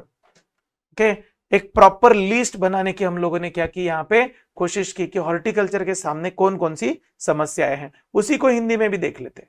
Okay, बागवानी क्षेत्र के सामने आने वाले मुद्दे और चुनौतियों में क्या क्या शामिल है। ओके, देखो, जलवायु परिवर्तन, बदलते मौसम के पैटर्न, अत्यधिक तापमान और अप्रत्याशित वर्षा। ओके, ये तीन चीजें, इसका फसल की वृद्धि, फूल और फलन प्रभावित होते, तीन चीजें फिर से। ओके, जिससे पैदावार और गुणवत्ता में कमी आती है, पहला सेंटेंस। दूसरा, मृदाक्षरण, मृदाक्षरण पोषक तत्वों की कमी और लवणता, ये क्या करते हैं, मिट्टी की उर्वरता और फसल की उत्पादकता कम करते हैं।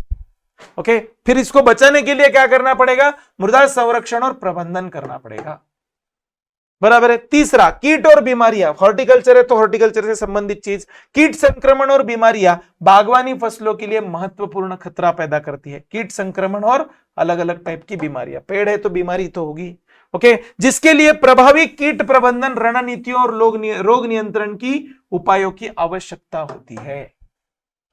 ओके, यस, पानी की कमी, बागवानी फसलों की वृद्धि और विकास के लिए पर्याप्त पानी की आवश्यकता बाय डिफॉल्ट होती है, लेकिन सूखा, भूजल के अत्यधिक दोहन और अकुशल सिंचाई की प्रथाओं के कारण पानी की कमतरता हॉर्टिकल्चर को बाधा बन सकती है। ओके, सारे के सारे हॉर्टिकल्चर के ऊपर की जो समस्याएं हैं, वो सारी समस्याएं हम लोगों ने क्या की, देखी। ओके, सांस्कृतिक विलंबन क्या है, इसके मुख्य कारण बताइए। ओके, इकोनॉमिक्स का पार्ट नहीं है। ओके, रोजगार की विभिन्न प्रवृत्तियां लिखिए। Several significant trends are shaping the employment landscapes, बराबर है। ओके, एम्प्लॉयमेंट लैंडस्केप को समझने के लिए हम लोग क्या करेंगे, देखेंगे। देखो, several significant trends are shaping the employment landscape. Okay, employment landscape के अंदर डिफरेंट ट्रेंड्स क्या क्या है वो हम लोगों को देखना है। ओके, नए ट्रेंड, यह देखा जाए तो हमारे मध्य प्रदेश से संबंधित क्वेश्चन स्ट्रेट फॉरवर्ड हम लोग कह सकते हैं। Remote work and telecommunicating have surged facilitated by technological advancement. Okay, अभी एम्प्लॉयमेंट के अंदर जो नए ट्रेंड आए हैं वो सारे के सारे ट्रेंड जो है वो आप लोगों को क्या है, समझने हैं। ओके, क्या क्या ट्रेंड है, सबसे पहला तो ट्रेंड है रिमोट वर्क। ओके, क्या ट्रेंड है, रिमोट वर्क एंड टेलीकम्युनिकेटिंग, ये बढ़ गया है, बहुत ज्यादा बढ़ गया है। Okay, facilitated by technological advancement. The gig economy, gig economy क्या होता है, ओके, जिसे हम जुगाड़ अर्थव्यवस्था भी कहते हैं।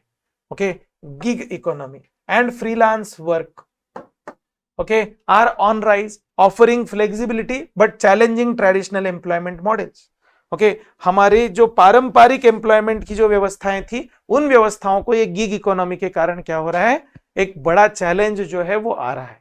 ओके सिर्फ इतना ही नहीं, automation and technology driven jobs are increasing. Okay automation and technology driven jobs are increasing. सोचो आप अभी राइट नाउ देखो कि आप लोगों को मैं सिखा रहा हूं, ओके सिखाते वक्त मेरे सामने कैमरा है, एक स्मार्ट बोर्ड है, मैं डिजिटल पेन का इस्तेमाल करके सिखा रहा हूं, है कि नहीं? Okay yes are increasing, necessitating new skill sets, green and sustainable jobs are emerging in response to environmental concerns. बराबर है। Okay moreover demand is growing for skills in sectors like artificial intelligence, renewable energy. आप लोगों को अगर ये सवाल जब लगाया जा रहा था तो थोड़ा सा देखिए, सबसे पहला जो हम लोगों ने कमेंट किया तो लोगों के काम करने के नए ट्रेंड, रिमोट एंड टेलीकम्युनिकेटिंग वाला पार्ट बताया। फिर दूसरा इंडिविजुअल्स के बारे में बात की, गिग इकोनॉमी और फ्रीलांस वर्क के बारे में। फिर तीसरा कंपनियों के बारे में बात की जिसके अंदर ऑटोमेशन, टेक्नोलॉजी ड्रिवन चीज, सस्टेनेबल जॉब जो है, ऐसी वाली चीजें, इन्वायरमेंटल कंसर्न्स वाली चीजें, ऐसी सभी चीजें जो है कंपनी के एंगल से हमने लिखी। ओके सिर्फ इतना ही नहीं, तो इसके साथ में एक और चीज हम लोगों ने लिखी, मोर और demand is growing for skills in sectors like artificial intelligence, renewable energy and cyber security. बराबर है। Okay these trend reflect the evolving nature of work, emphasizing flexibility, adaptability and the need for continuous learning in today's dynamic labor market. Right बराबर है। Okay yes sir सवाल क्या था फिर से एक बार, रोजगार की विभिन्न प्रवृत्तियां लिखिए, right different trends of employment. बराबर है। थोड़ा सा 3 मार्कर और 5 मार्कर के अंदर का एक जो डिफरेंस है वो डिफरेंस आप लोग देखोगे तो 3 मार्कर को हम लोग कंक्लूजन नहीं लिखते थे, लेकिन हम लोग कोशिश कर रहे हैं हर बार कि 5 मार्कर को कुछ ना कुछ कंक्लूजन लिखे। These trends reflect the evolving nature of work, emphasizing flexibility, adaptability and needs for continuous learning in today's dynamic labor market. Okay, जब हम ये सारी की सारी चीजें देखते हैं तो ऐसे टाइप के आंसर्स को आपको मार्क्स मिलने की संभावना है। थोड़ा इसी चीज को हम हिंदी में देख लेंगे, हिंदी में समझ लेंगे। ओके देखो कई महत्वपूर्ण रुझान रोजगार परिदृश्य को आकार दे रहे हैं। ओके जो न्यू ट्रेंड्स है उन ट्रेंड्स को हम लोग इसके अंदर लिखने की कोशिश करते हैं।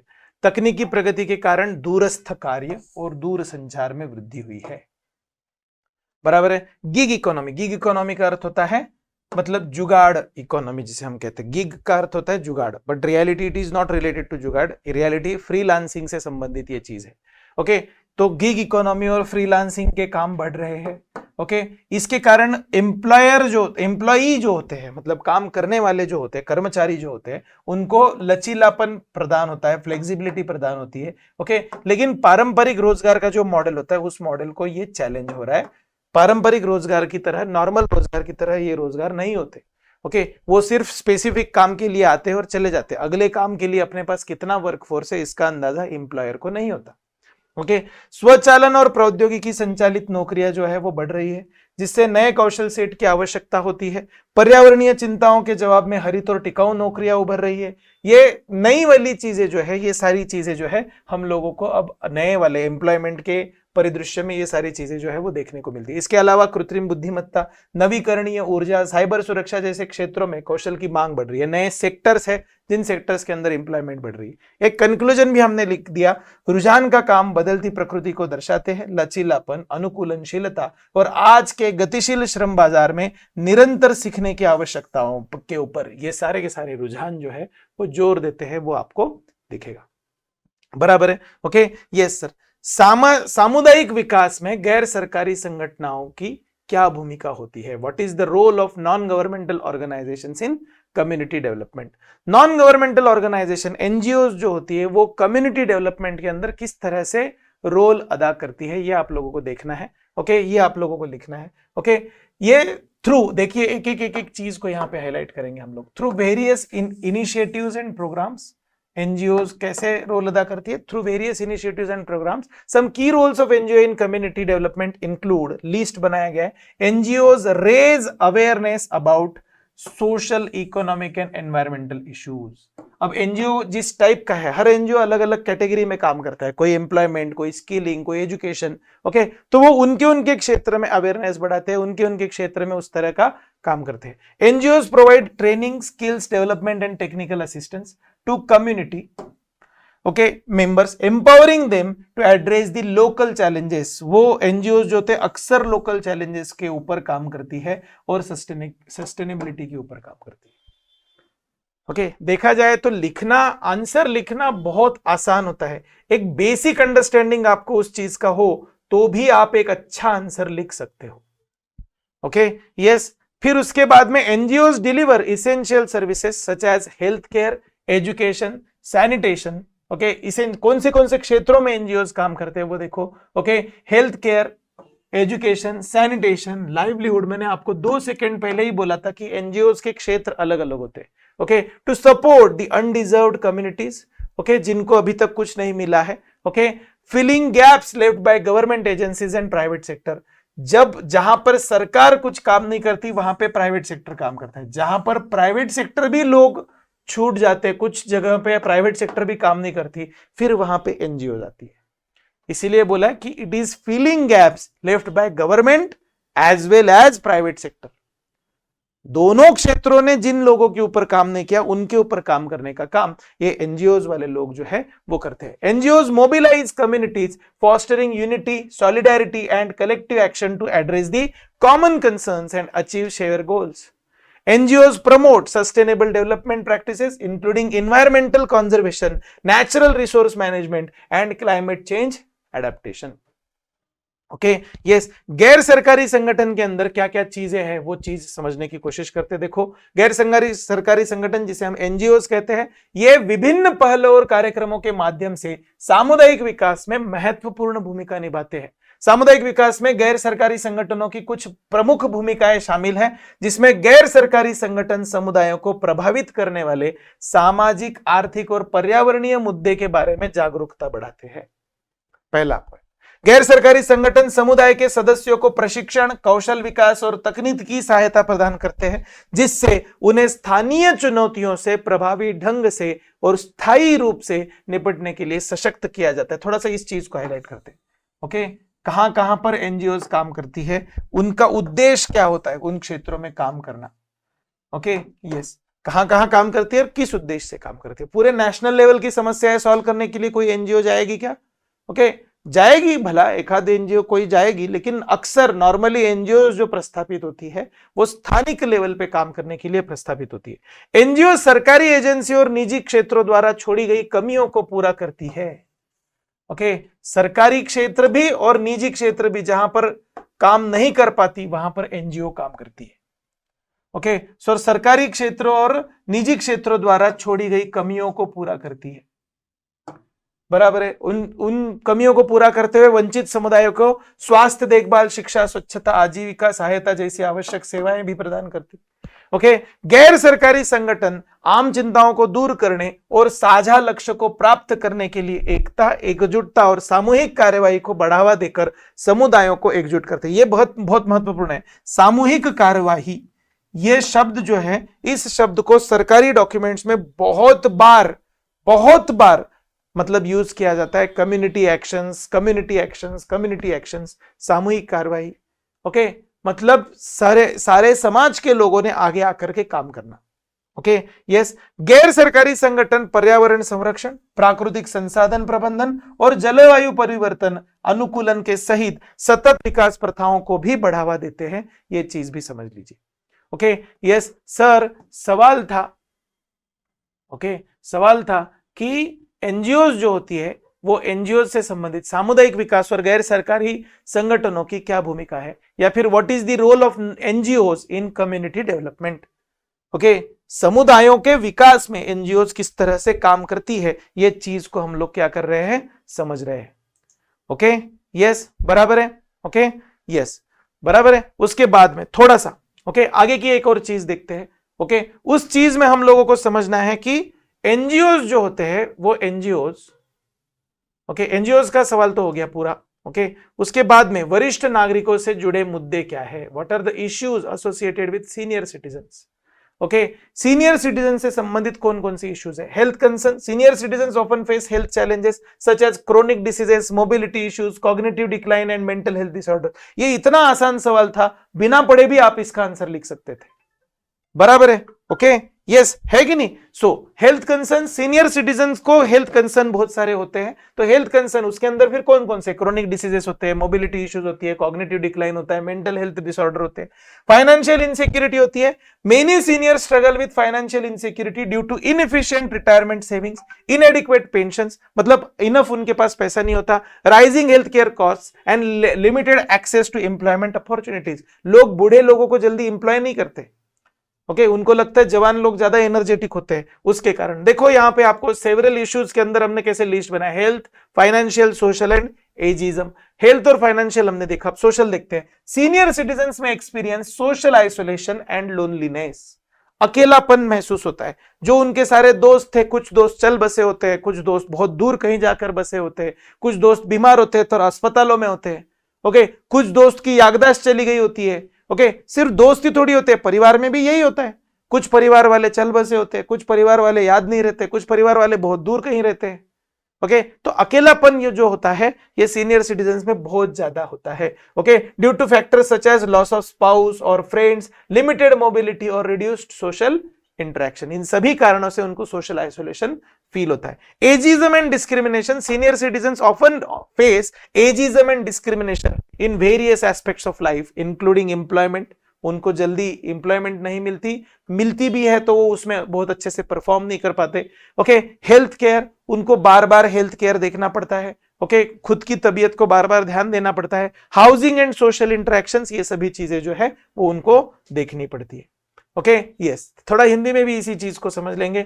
कई मुद्दे वरिष्ठ नागरिकों को प्रभावित करते हैं, जिनमें क्या क्या शामिल है? देखो 4 चीजें हमने की है, स्वास्थ्य, वित्तीय, सामाजिक और आयुवाद, ओके यस स्वास्थ्य के अंदर होता है वरिष्ठ नागरिकों को अक्सर पुरानी बीमारियां, गतिशीलता संबंधित समस्याएं, मतलब चलने और कुछ भी काम करने में समस्याएं, संज्ञानात्मक गिरावट और मानसिक स्वास्थ्य विकारों जैसी स्वास्थ्य चुनौतियों का सामना करना पड़ता है, ओके वित्तीय सुरक्षा, एक तो पहली बात है कि रिटायरमेंट का उन्होंने अच्छा से प्लान नहीं बनाया होगा, तो अपर्याप्त सेवानिवृत्ति बचत, अपर्याप्त पेंशन, बढ़ती स्वास्थ्य देखभाल लागत और रोजगार के अवसरों तक सीमित पहुंच के कारण वरिष्ठ नागरिक वित्तीय असुरक्षा से जूझते हैं, ओके यस सिर्फ इतना ही नहीं, सामाजिक अलगाव, वरिष्ठ नागरिकों को जीवन साथी या दोस्तों की हानि, सीमित गतिशीलता और कम सामाजिक संपर्क जैसे कारकों के कारण सामाजिक अलगाव और अकेलेपन का अनुभव हो सकता है। यह अभी मैंने आप लोगों को एक्सप्लेन भी किया, ओके यस आयुवाद और भेदभाव, वरिष्ठ नागरिकों को अक्सर रोजगार, स्वास्थ्य देखभाल, आवास और सामाजिक संपर्क सहित जीवन के विभिन्न पहलुओं में आयुवाद मतलब एजिज्म, मतलब बूढ़े लोगों के साथ क्या कहते हैं, एक अलग तरीके का भेदभाव होता है, उस भेदभाव का उनको सामना करना पड़ता है। ओके यस सर, समझ गया हम लोगों को, ओके सुगम्य भारत अभियान के बारे में चर्चा करेंगे। सुगम्य भारत, ओके ये हमारे इकोनॉमिक्स के इंफ्रास्ट्रक्चर टॉपिक्स में आता है, ओके सुगम्य का मतलब होता है ओके एक्सेसिबल, पूरे किसी भी बिल्डिंग, किसी भी रास्ता, किसी भी घर को एक्सेसिबल करना, okay discuss about accessible India campaign, जिसे हम सुगम्य भारत कहेंगे। The accessible India campaign also known as Sugamya Bharat Abhiyan is a flagship initiative of government of India launched in 2015। Basic introduction है, okay with the aim of creating universal accessibility for the persons with disabilities. जो लोग disability के साथ होते हैं, मतलब जिनको हम दिव्यांग कहते हैं, ऐसे सभी लोगों के लिए हर चीज एक्सेसिबल हो। आप नॉर्मल लोग जो है वो एटीएम यूज करते हैं, तो दिव्यांग लोगों को भी अच्छे से एटीएम यूज करते आए, ओके आप नॉर्मल लोग अच्छे से सीढ़ियां चढ़ के बिल्डिंग में ऊपर के फ्लोर पे चले जाते हैं, तो दिव्यांग लोगों के लिए भी या तो रैंप बने या तो लिफ्ट बने, बराबर है, ओके इस तरह की चीजें जो होती है वो यहां पर देखी जाती है। The campaign seeks to remove barriers and make physical environment, public transportation and digital infrastructure accessible for persons with disabilities, thus enabling their full and equal participation in society। उनको समाज का एक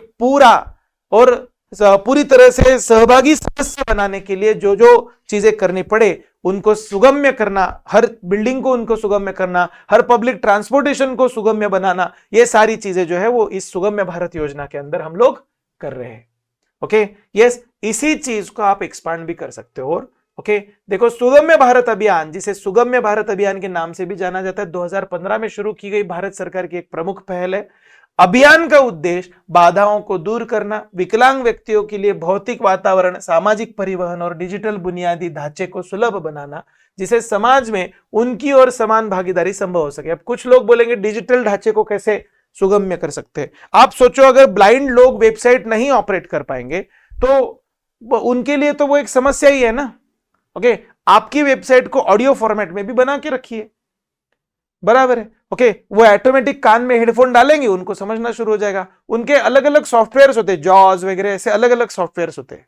ओके, लेकिन पॉइंट ऐसा है कि उस software के ऊपर डिपेंडेंसी बनाने के बजाय आप खुद की वेबसाइट को ऐसे बनाओ कि वो जॉज नाम का जो सॉफ्टवेयर है, उस सॉफ्टवेयर को, तो वो सॉफ्टवेयर उस वेबसाइट को अच्छे से पढ़ सके। इसे कहते हैं सुगम्य बनाना। ओके यस, पूरक पोषण के सरकारी कार्यक्रम जो है उसके बारे में भी थोड़ा सा लिखेंगे। ओके देखो, छोटा सा आंसर है इसका, बहुत कुछ मुश्किल नहीं है। The government of India has several programmes aimed at providing supplementary nutrition, पूरक पोषण, सप्लीमेंट्री न्यूट्रिशन। आपका नॉर्मल पोषण होने के बाद जो एक्स्ट्रा का पोषण करवाना होता है उसे हम सप्लीमेंट्री न्यूट्रिशन कहते हैं। Okay, to vulnerable populations, particularly women, children, pregnant and lactating mothers. Okay, government programs for supplementary nutrition include integrated child development services, ICDS जिसे हम कहते हैं, providing services to children under 6 and pregnant or lactating mothers. Okay, अब ये थोड़ा सा एक को मैं हाईलाइट करके दिखाता हूं आपको। ICDS जो होता है, ICDS के बेनिफिशियरीज कौन कौन होते हैं? अपेक्षित है ये इंटीग्रेटेड चाइल्ड डेवलपमेंट भले ही लिखा हुआ होगा, लेकिन children under 6 years, okay, and pregnant and lactating mother's. Okay, ये भी मतलब बच्चा पैदा होने के पहले से ही बच्चे का ध्यान रखा जाए, इसलिए इनको इंक्लूड किया गया है। अदरवाइज नाम तो सिर्फ चाइल्ड डेवलपमेंट सर्विसेज ही है, इसके अंदर मदर का, नाम के अंदर मदर का उल्लेख नहीं है, लेकिन बेनिफिशियरीज के अंदर मदर्स होती है, ये ध्यान में रखो। जब तक बच्चा पेट में है तब तक, एक बार डिलीवरी होगी कि फिर बच्चे का ध्यान रखा जाता है आईसीडीएस के अंदर। Mid day meal scheme, MDMS जिसको हम कहते हैं, offering meals in schools. Okay yes, national health mission NHM, focusing on, मतलब ये नेशनल हेल्थ मिशन जो होता है वो मैटरनल और चाइल्ड हेल्थ के ऊपर काम करता है। ओके यस, इसके बाद में देखो एक और चीज यहां पर लिख के रखिए, प्रधानमंत्री मातृ Vandana Yojana. Okay, providing cash incentives to pregnant lactating mothers and national food security act, NFSA. Okay, NFSA, ensuring food security. Okay yes sir, समझ गया हम लोगों को, कई सारी योजनाएं, बस उन योजनाओं की लिस्ट बना के रखी है। ओके, वही पूछा गया, पूरक पोषण के सरकारी कार्यक्रम बताइए, मतलब स्कीम्स बताइए। ओके देखो, यहां पे सारी की सारी स्कीम्स को हिंदी में भी मैंने लिख के रखा है। ओके यस, देखो, एकीकृत बाल विकास सेवाएं, ओके, फिर उसके बेनिफिशियरीज कौन है, मध्याह्न भोजन योजना, फिर उसके बेनिफिशियरीज कौन है, ओके, राष्ट्रीय स्वास्थ्य मिशन, फिर उसके बेनिफिशियरीज कौन है, और प्रधानमंत्री मातृ वंदना योजना, फिर उसके बेनिफिशियरीज मतलब लाभार्थी कौन है। एक लिस्ट बना दी आपको, लिस्ट बनाने के बाद सारे के सारे 4 स्कीम्स लिख दी, 4 मार्क, और उनके बेनिफिशियरीज लिख दिए, सबके 1-1 मार्क। ओके यस, समझ गया सर, समझ गया यहां पे कि सरकार, यहां पे क्वेश्चन में पूछा गया था कि पूरक पोषण के सरकारी कार्यक्रम, या फिर write the government programmes for supplementary nutrition, उस प्रोग्राम्स की आपने यहां पे लिस्ट बना दी, बराबर है। खाद्य एवं बीज की गुणवत्ता हेतु मध्य प्रदेश सरकार द्वारा किए गए उपायों का उल्लेख करें। ओके, खाद्य एवं बीज की गुणवत्ता हेतु मध्य प्रदेश सरकार द्वारा किए गए उपायों का उल्लेख करें। Mention the measures taken by the government of Madhya Pradesh for quality of fertilisers and seeds. Okay yes, manure and seeds, manure का अर्थ होता है खाद, खाद मतलब fertiliser. Okay, manure and seeds are the basic elements of agriculture. The efforts of the government of Madhya Pradesh for its quality are as follows. यहां पर आपको योजनाओं की लिस्ट बनानी होती है ऐसे वाले क्वेश्चन में। Okay, Annapurna, Surajdhara schemes. Okay yes, Madhya Pradesh state seed and farm development corporation, स्थापना और या फिर शुरुआत का वर्ष भी ब्रैकेट में लिख दिया है। फिर सीड विलेज स्कीम, बहुत अच्छी स्कीम है ये। Okay, establishment of seed banks at the district level, seed banks की जिला स्तर पर स्थापना है। Establishment of seed research centres in agricultural universities. बराबर है। Okay, yes, providing subsidy by the government on the purchase of fertilisers. Okay, providing subsidy by the government on the purchase of fertilisers. Okay, खाद एवं बीज कृषि के मूल तत्व है। इसकी गुणवत्ता के लिए मध्य प्रदेश सरकार के प्रयास इस प्रकार है। कौन से अन्नपूर्णा सूरजधरा योजना, मध्य प्रदेश राज्य बीज एवं फार्म विकास निगम, बीज ग्राम योजना, जिला स्तर पर बीज बैंकों की स्थापना, कृषि विश्वविद्यालयों में बीज अनुसंधान केंद्रों की स्थापना, उर्वरकों की खरीद पर सरकार द्वारा सब्सिडी प्रदान करना। ये सारी चीजें जो है, ये सारी चीजें हम लोगों को क्या है, मध्य प्रदेश सरकार की ओर से दी जा रही है। एक लिस्ट बना देंगे, तो लिस्ट के साथ यहां पे मैं तो और सजेस्ट करूंगा कि या कोशिश कीजिएगा आप इनके सभी के स्टार्टिंग ईयर्स लिखिए, या फिर अगर हो सके तो किसी करंट अफेयर्स को यहां पे लेके इसका कंक्लूजन भी कीजिए, ज्यादा फायदा होगा। ओके, यस, ये तो बेसिक अपेक्षित आंसर में जो चीजें बेसिकली अपेक्षित है वो सारी चीजें जो है वो हमने यहां पे क्या की है, लिखी है। ओके, यस, चलेगा। ओके, चलो, ये हो गए आपके 5 मार्कर्स। 5 मार्कर्स के बाद में आप लोगों के हैं 11 मार्कर्स। ओके, पुराना पैटर्न जो है वो 11 मार्कर का है, नया पैटर्न जो है वो 10 मार्कर का है। ओके, यस, ये 11 मार्कर जो है वो 11 मार्कर को हम लोग क्या करेंगे, अब समझने की कोशिश करेंगे। 11 मार्कर जो होता है, 11 मार्कर के जब आप आंसर्स लिखेंगे तो इसके अंदर आपका एक बेसिक इंट्रोडक्शन होना चाहिए, इसके साथ ही साथ एक लीस्ट फॉर्मेट में आपका आंसर आना चाहिए, और उसके बाद में एट द एंड एक बेसिक कंक्लूजन भी होना चाहिए। बराबर है। मैं आपको अभी मॉडल आंसर बता रहा हूं, मतलब बीच वाला जो पार्ट होता है उसके अंदर आप क्या क्या लिखेंगे ये बता रहा हूं। ओके, ये देखिए, पहला सवाल आपका जो था वो था फाइनेंशियल इंक्लूजन के बारे में। सबसे पहले तो यहाँ पे हम लोगों को एक्सप्लेन करना होगा कि इंक्लूजन क्या होता है। बराबर है। वित्तीय समावेशन क्या है, इसके उद्देश्यों का वर्णन करते हुए इस दिशा में भारत सरकार द्वारा किए गए प्रयासों की चर्चा कीजिए। रियलिटी में यहाँ पे 3 सवाल छुपे हुए हैं। ओके, अगर आप देखोगे यहाँ पे वित्तीय समावेशन क्या है, ये पहला सवाल, इसके उद्देश्यों का वर्णन करें दूसरा सवाल, और इस दिशा में भारत सरकार ने किए गए प्रयासों की चर्चा करें तीसरा सवाल।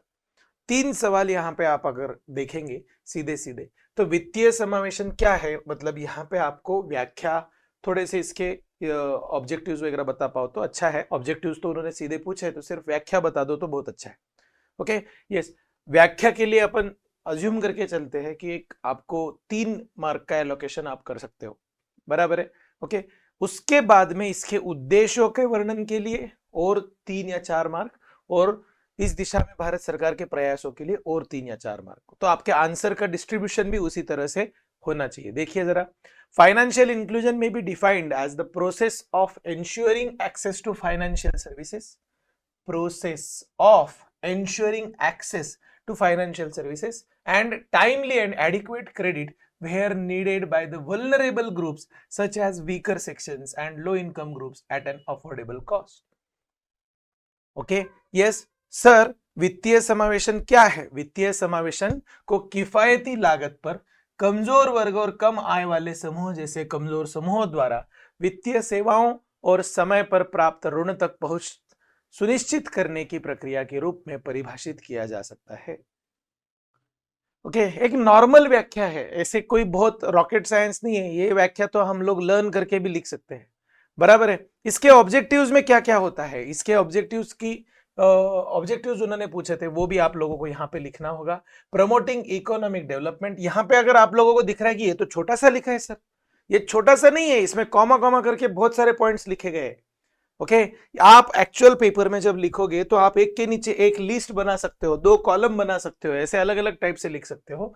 It's objectives include promoting economic development, reducing poverty, fostering social inclusion and empowering individuals by providing them with access to savings, credit, insurance and other financial services. बराबर है। फर्स्ट पार्ट हो गया, सेकेंड पार्ट हो गया। Second part का list format में आप इसको लिखोगे, ऐसे पैराग्राफ फॉर्मेट में मत लिखना, यही कंटेंट सिर्फ लिस्ट करके लिखना है। ओके, और फिर योजनाओं के बारे में लिखना है, प्रधानमंत्री जन धन योजना, ओके, फिर Atal pension Yojana, priority sector lending, direct benefit transfer, Aadhaar based initiatives, ऐसे कई सारी योजनाएं हैं। हर योजना के साथ में आपको यह भी लिखना है कि उस योजना के बारे में 2 या 3 पॉइंट्स आप ऐड कर दीजिए। देखिए, प्रधानमंत्री जन धन योजना शुरू 2014 में हुई थी, लॉन्च्ड इन 2014, एक पॉइंट हो गया। PMJDY aims to provide an universal access to banking facilities by ensuring every household has at least one bank account। बराबर है, ओके। प्रधानमंत्री जनधन योजना किस माध्यम से ओके फाइनेंशियल इंक्लूजन पे काम कर रहा है, वही उन्होंने सीधे लिख दिया है। बराबर है। फिर Atal pension Yojana, Atal pension Yojana was launched in 2015, कब शुरू हुआ वो भी लिख दिया इन्होंने, okay. To create a universal social security system for Indians, specially the poor, the underprivileged and workers in the unorganised sector. Social security क्या होता है? सोशल सिक्योरिटी दो ही चीजें होती है, एक होता है इंश्योरेंस, एक होता है पेंशन, ओके। ये पेंशन की योजना है, बराबर है। Priority sector lending, the Reserve Bank of India mandates bank to allocate a certain percentage of their lending to priority sectors. These priority sectors include agriculture, small and micro finance, micro enterprises, housing, and thereby ensuring access to credit to undeserved segments of society. Right? Direct benefit transfer, it is a mechanism through which government subsidize welfare payments and other benefits are directly transferred to the bank accounts of beneficiaries, reducing leakages and ensuring targeted delivery of funds. Okay, yes, or Aadhaar based initiatives. The Aadhaar enabled payment system, AEPS, is a government initiative aimed at bringing financial services to the doorstep of every citizen, especially those residing in remote areas. Okay, अब ये आपका मुख्य answer है। इसके अलावा आप यहाँ पे कंक्लूजन लेकर के खत्म कर सकते हो कि भारत सरकार यह एक कल्याणकारी सरकार है, ओके। मतलब एक welfare state, Indian government is a welfare government, our DPSPs provide us to do so, and not just that, we are also a populist government where popular requirements are completed and popular requirements are fulfilled, okay। इस तरह से कुछ चीजें लिख करके आप यहाँ पे कंक्लूजन कर सकते हो, जो एक वेलफेयर स्टेट के माध्यम से आप बता सकते हो कि हम लोग फाइनेंशियल इंक्लूजन में सभी को इंक्लूड करना चाहते हैं, जो अपने आप इंक्लूड हो रहे हैं उनको भी, और ऐसे सेक्शंस जो अपने आप इंक्लूड नहीं हो रहे उनको भी, बराबर है, ओके। यस, हिंदी में थोड़ा सा इसी चीज को देख लेते हैं। पहले व्याख्या, वित्तीय समावेशन क्या है? वित्तीय समावेशन को किफायती लागत पर कमजोर वर्ग और कम आय वाले समूह, जैसे कमजोर समूह द्वारा वित्तीय सेवाओं और समय पर पर्याप्त ऋण पहुंच सुनिश्चित करने की प्रक्रिया के रूप में परिभाषित किया जा सकता है। इसके उद्देश्यों में क्या क्या है, कॉमा दे करके यहां पे लिखा है, देखो थोड़ा सा, ओके।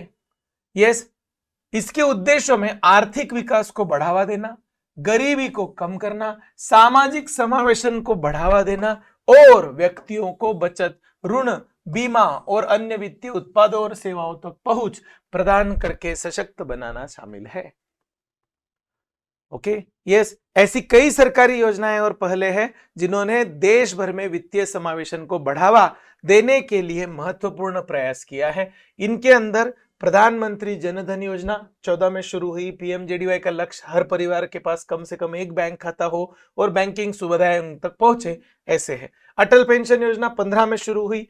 सभी भारतीय, खासकर गरीब, वंचित और असंगठित क्षेत्र के लोगों को सार्वभौमिक सामाजिक सुरक्षा प्रणाली बनाने के लिए यह अटल पेंशन योजना शुरू की। सामाजिक सुरक्षा क्या होती है? सामाजिक सुरक्षा होती है इंश्योरेंस और पेंशन। हर व्यक्ति को, इस व्यक्ति को सामाजिक सुरक्षा प्रदान है, इसका मतलब क्या है? इसका इंश्योरेंस है और इसको पेंशन अवेलेबल है, ओके। मुझे सामाजिक सुरक्षा प्रदान नहीं है, इसका मतलब क्या है? मुझे इंश्योरेंस नहीं है, मुझे पेंशन उपलब्ध नहीं, ओके। ये सामाजिक सुरक्षा का अर्थ ही ये दो शब्द होता है, ओके। ये कोई ट्रिक नहीं है, कुछ नहीं है, ये बेसिक नॉलेज है। सामाजिक सुरक्षा क्या होता है? इंश्योरेंस और पेंशन होता है, ओके। यस, प्राथमिक क्षेत्र ऋण, भारतीय रिजर्व बैंक जो है, भारतीय रिजर्व बैंक जो है वो बैंकों को अपने ऋण का एक निश्चित प्रतिशत कृषि, लघु और सूक्ष्म उद्योगों और आवास सहित प्राथमिकता वाले क्षेत्रों में आवंटित करने का आदेश देता है, जिससे समाज के वंचित वर्गों के लिए ऋण तक पहुंच जो है वो सुनिश्चित होती है। फिर प्रत्यक्ष लाभ अंतरण डीबीटी एक ऐसा तंत्र है जिसके माध्यम से सरकारी सब्सिडी, कल्याण भुगतान और अन्य लाभ सीधे सीधे लाभार्थी के बैंक खातों में स्थानांतरित किए जाते हैं, जिससे रिसाव कम होता है और धन की लक्षित डिलीवरी जो है वह सुनिश्चित होती है।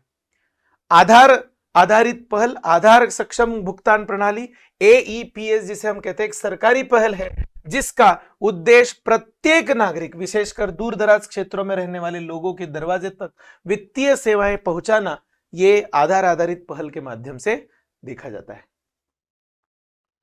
ओके, यस सर, ये सारा का सारा हमने क्या देखा, इकोनॉमिक्स में देखा। मध्य प्रदेश के कृषि जलवायु क्षेत्रों का विस्तार से वर्णन करें, इकोनॉमिक्स का सवाल नहीं है।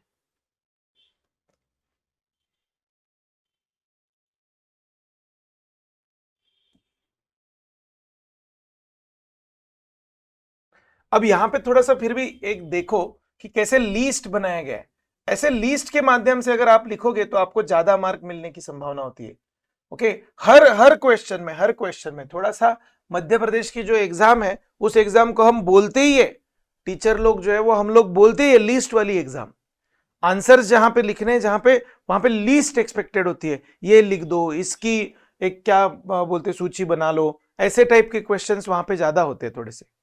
ओके, मध्य प्रदेश में थोड़ा सा उस टाइप का सवाल जो है वो ज्यादा आता है।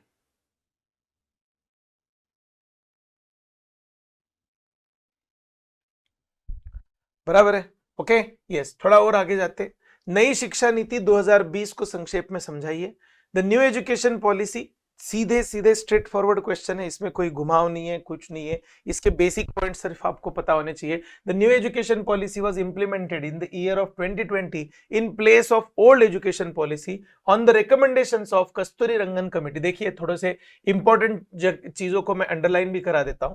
Okay, was implemented in year 2020 in place of old education policy on the recommendation of Kasturi Rangan Committee for the development of Indian education system in line with the modern century, applicable 29th July 2020।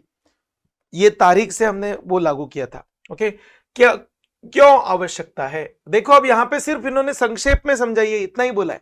Okay, आगे के सारे points आपको खुद को बनाने हैं। Okay, why necessary? The earlier education policy was, policy came in 1986, which proves to be irrelevant at present। बहुत पुरानी हो गई है, बोलने का एक क्या कहते हैं उसको, सोफिस्टिकेटेड तरीका है। Need for change in books, teaching methods and syllabus, failure of ancient policy to introduce moral conduct and there was, rather यहां पर एंशिएंट कहने के बजाय ओल्ड भी कह देते तो ज्यादा अच्छा होता। failure of old policy to introduce moral contract and there was no emphasis on practical education। okay, emphasis on vocational education। okay, अब सर कोई बात नहीं, आवश्यकता क्यों है वो समझा, अब प्रोविजंस क्या क्या है वो बता दो। न्यू एजुकेशन पॉलिसी को शॉर्ट में आपको समझाना होगा तो instead of 10+2 the scheme of 5+3+3+4 was made the model of education। Formation of ministry of education, पहले मिनिस्ट्री ऑफ एजुकेशन नाम की कोई मिनिस्ट्री ही नहीं हुआ करती थी। हाँ, उसकी जिम्मेदारी हुआ करती थी ह्यूमन रिसोर्स मंत्रालय के पास, लेकिन मिनिस्ट्री ऑफ एजुकेशन अलग से अब बनाया गया। Emphasis on system of subject change, लोगों को अगर विषय बदलने हैं उनके पढ़ाई में, ओके, तो वो भी यहां पर संभव होगा। Preparation of national curriculum framework for school education by NCERT। Okay, emphasis has been laid on adopting the mother tongue regional language as the medium of instruction up to class 5th। सबको mother tongue में ही पढ़ाया जाए, regional language में ही पढ़ाया जाए, ये बताया गया है। Choice of Indian languages and Sanskrit in ancient and higher education but not compulsory. किसी को अगर लेना है तो भारतीय भाषाएं और संस्कृत ये आप ले सकते हो, लेकिन कंपलसरी नहीं रहेगा। ओके, यस सर, समझ गया। यहां पे सिर्फ इतना ही नहीं, अब यहां पर आप लोगों ने देखो 2 पॉइंट हम लोगों ने खुद के मन से लिए, आवश्यकता क्या है और क्या क्या उसके अंदर प्रोविजंस है, साथ में अब चैलेंजेस इंप्लीमेंट करने के लिए क्या क्या चैलेंजेस आएंगे ये भी लिखा है। किसी भी क्वेश्चन को 11 मार्क कैसे मिलेंगे ये अगर आप सोचने की कोशिश करोगे तो आप बराबर उस क्वेश्चन के एटलीस्ट 3 या 4 हिस्से तो करोगे ही करोगे। यहां पे 4 किए हम लोगों ने, बराबर है। ओके, यस, ये चौथा हिस्सा है चैलेंजेस वाला। ओके, सर कोई बात नहीं, चैलेंजेस में क्या क्या है? About 1/3 of children in India drop out of school after completing primary education. The new education policy paved the way for admission in foreign universities which is more expensive system. Accusation of Sanskritizing education in South Indian region with त्रिभाषा सूत्र. Okay, यहां पर ऐसे बोला जा रहा है कि दक्षिण भारत में संस्कृताइजेशन किया जा रहा है. Inadequacy of funding checks, lack of skilled teachers and funding problems. ये सारी समस्याएं जो है, ये समस्याएं हमारे एजुकेशन पॉलिसी में, वो भी हमने यहाँ पे क्या किया है, लिख दिया. Therefore, if the new education policy 2020 is successfully implemented, then this new education system can include India in the list of leading countries of the world. बहुत ही आसान और बहुत ही स्ट्रेट फॉरवर्ड चीज है. बस इसी चीज को हम लोग हिंदी में भी देख लेंगे. ओके, देखो सबसे पहले एक बेसिक इंट्रोडक्शन. आधुनिक शिक्षण जो है वो पुराने एजुकेशन पॉलिसी के जगह पे नई एजुकेशन पॉलिसी, नई शिक्षा नीति जो है वो वर्ष 2020 से हमने क्या की, लागू की. लागू करने की तारीख भी यहाँ पे लिख दी. ओके, आवश्यकता क्या है? पिछली शिक्षा नीति 1986 में आई थी जो वर्तमान में अप्रासंगिक साबित हो रही थी. ओके, पुरानी है ये बोलने का एक सोफिस्टिकेटेड तरीका. किताबें, शिक्षण विधि, पाठ्यक्रम के में बदलाव की जरूरत है. ओके, नैतिक आचरण का परिचय देने में पुरानी नीति की विफलता, व्यावहारिक शिक्षा पर कोई जोर नहीं और व्यावसायिक शिक्षा पर जोर. ओके, ऐसी बहुत सारी चीजें हम लोगों ने क्या किया, उसके अंदर लिख दी. सिर्फ इतना ही नहीं, एक और चीज हम लोगों ने देखी कि क्या क्या प्रावधान है इसके अंदर, क्या क्या प्रोविजंस है नई शिक्षा नीति में. ओके, तो 10+2 की जगह सबसे महत्वपूर्ण चीज जो होती है ना, वो तुरंत लिख देनी चाहिए. मतलब चेक करने वाला व्यक्ति जो होगा ना, उसको भी तुरंत ध्यान में आएगा कि यार ये जो भी लिखने वाला स्टूडेंट है उसको सब पता है. ओके, यस, देखो यहाँ पे 10+2 की जगह पे 5+3+3+4 की योजना को शिक्षा का मॉडल बनाया गया. शिक्षा मंत्रालय का गठन किया गया. विषय परिवर्तन की व्यवस्था पर जोर दिया गया. एनसीईआरटी द्वारा स्कूली शिक्षा के लिए राष्ट्रीय पाठ्यचर्या की रूपरेखा को तैयार करने का आदेश दिया गया. कक्षा 5वीं तक शिक्षा के माध्यम के रूप में मातृभाषा या क्षेत्रीय भाषा को अपनाने पर जोर दिया गया. प्राचीन एवं उच्च शिक्षा में भारतीय भाषाओं एवं संस्कृत का चयन परंतु अनिवार्य नहीं रखा गया. मतलब अगर किसी को संस्कृत लेना है तो ले सकते हैं, लेना है तो ले सकते हैं, कंपलसरी नहीं है. अब ये करते समय सामने चुनौतियां क्या आएगी ये भी लिख देते हैं, मार्क और मिल जाएंगे. क्योंकि उन्होंने तो नहीं लिखा है कि आप प्रोविजंस लिखिए, चैलेंजेस लिखिए, बस संक्षेप में परिचय दीजिए, इतना ही लिखा है. हमने चैलेंजेस लिखने का डिसाइड किया. भारत में लगभग 1/3 बच्चे प्राथमिक शिक्षा पूरी करने के बाद स्कूल छोड़ देते हैं. ये बड़ी समस्या है. नई शिक्षा नीति विदेशी विश्वविद्यालयों में प्रवेश का मार्ग प्रशस्त किया, जो महंगी व्यवस्था होती है. ओके, त्रिभाषा सूत्र से दक्षिण भारतीय क्षेत्रों में शिक्षा का संस्कृतिकरण, संस्कृताइजेशन का मतलब होता है संस्कृत भाषा का प्रभाव बढ़ाना, संस्कृतिकरण करने का आरोप हो रहा है. फंडिंग जांच की अपर्याप्तता, निधि की अपर्याप्तता, ऐसे भी लिख सकते हो. ओके, कुशल शिक्षकों का अभाव और फंडिंग की समस्या. बराबर है. इसीलिए यदि कई नई शिक्षा नीति 2020 सफलतापूर्वक लागू हो जाती है तो यह नई शिक्षा प्रणाली भारत को दुनिया के अग्रणी देशों की सूची में शामिल कर सकती है. बराबर है. ओके, यस सर, समझ गया हम लोगों को. अब इसके बाद में अगला जो सवाल है, ग्रामीण क्षेत्र के संबंध में स्वैच्छिक क्षेत्र में हालिया रुझानों पर चर्चा करें, विकास करें. ओके, यस, देखो, discuss the recent trends in voluntary sector regarding rural development.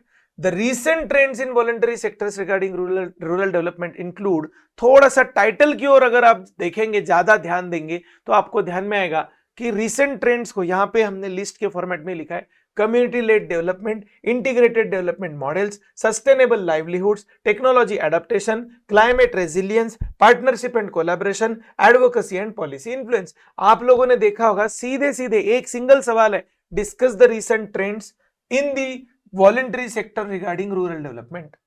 That's it. एक ही है क्वेश्चन. उसके अंदर ऊपर के क्वेश्चन में जैसे 3 पार्ट बने थे, यहां पे 3 पार्ट नहीं है, तो एक ही का लिस्ट बनाया गया. लेकिन कितने पॉइंट्स लिखे?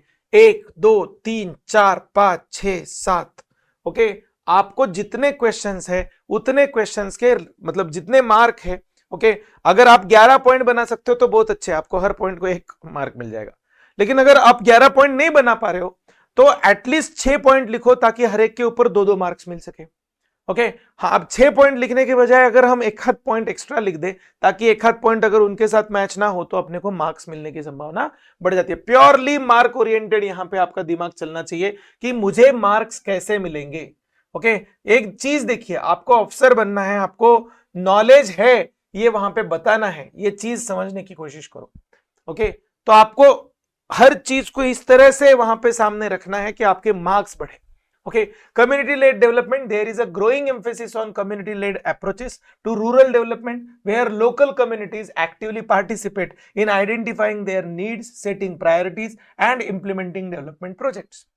Okay, yes, सिर्फ इतना ही नहीं, integrated development models, these models recognize the interconnectedness of various issues such as, थोड़ा सा इसको अंडरलाइन करेंगे, such as agriculture, health, education, livelihoods, and infrastructure, and seek to implement holistic solutions that address the root causes of poverty and inequality.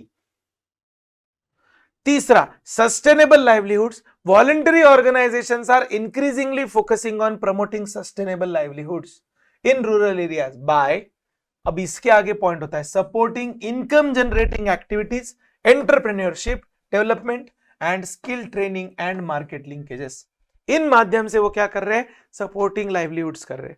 Technology adaptation, there is a growing trend of leveraging technology for rural development initiatives including the use of mobile applications, digital platforms and information and communication technology tools.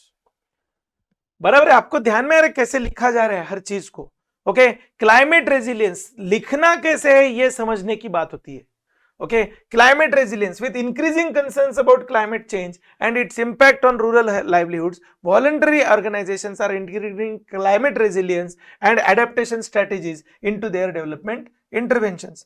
Partnerships and collaboration. Voluntary organizations are forming partnerships and collaborations with government agencies, private sector entities, academic institutions, यहाँ पे रह गया, academic institutions and international organizations to leverage resources, expertise and network of rural development. अब थोड़ा सा यहां पे देखो, मैं अगर आपकी जगह पे होता तो मैं टाइटल भी डालता और ये अंदर जो मैं अंडरलाइन कर रहा हूं ना वो लिखने के बाद उसको अंडरलाइन भी करता, तो कोई भी पढ़ेगा ना तो उसे ऐसे दिखेगा। देखो आप क्या दिखेगा। ओके थोड़ा सा ध्यान से देखो, ओके ध्यान से देखो, मैंने जहां अंडरलाइन किया है वो देखो। ओके इंटीग्रेटेड डेवलपमेंट मॉडल्स, किसका integration, agriculture, health, education, livelihood, infrastructure, हो गया, चेक करने वाले को आसान हो गया ना। ओके सस्टेनेबल लाइवलीहुड, कैसे sustainable, by supporting income generating activities, entrepreneurship development, skill training and market linkages. Okay technology adaptation, कौन सी technology, use of mobile application, digital platform, information and communication technology. बराबर है। क्लाइमेट रेजिलियंस के साथ partnership and collaboration, किसके साथ partnership, government agencies, private sector entities, academic institutions and international organisations to leverage resources and expertise. बराबर है। Okay yes advocacy and policy influence, ये भी यहां पे आपको थोड़ा सा करना चाहिए। Voluntary organisation are engaging in advocacy and policy influencing activities to promote pro-poor policies, mobilize resources and create an enabling environment for rural development. Okay? Yes, सब बस इसी चीज को हम लोग हिंदी में देख लेंगे थोड़ा सा। ओके यस आपको जो हिंदी सवाल होते हैं, ओके ये डिलीट नहीं होता क्या, है ना। ओके जो हिंदी सवाल होते हैं उसके अंदर भी इसी रचना को ध्यान रखना है। ओके समुदाय आधारित विकास, समुदाय आधारित विकास के लिए दृष्टिकोण पर जोर बढ़ा रहा है, जहां स्थानिक समुदाय अपनी आवश्यकताओं की पहचान करने, प्राथमिकताएं निर्धारित करने और विकास परियोजनाओं को लागू करने में सक्रिय रूप से भाग लेते हैं। ओके फिर दूसरा एकीकृत विकास मॉडल। एकीकृत विकास मॉडल में हम किसका इंटीग्रेशन करेंगे, कृषि, स्वास्थ्य, शिक्षा। सर इसको भी हमारे हिंदी वाले को भी अंडरलाइन कीजिए ना आप, कृषि, स्वास्थ्य, शिक्षा, आजीविका और बुनियादी ढांचे।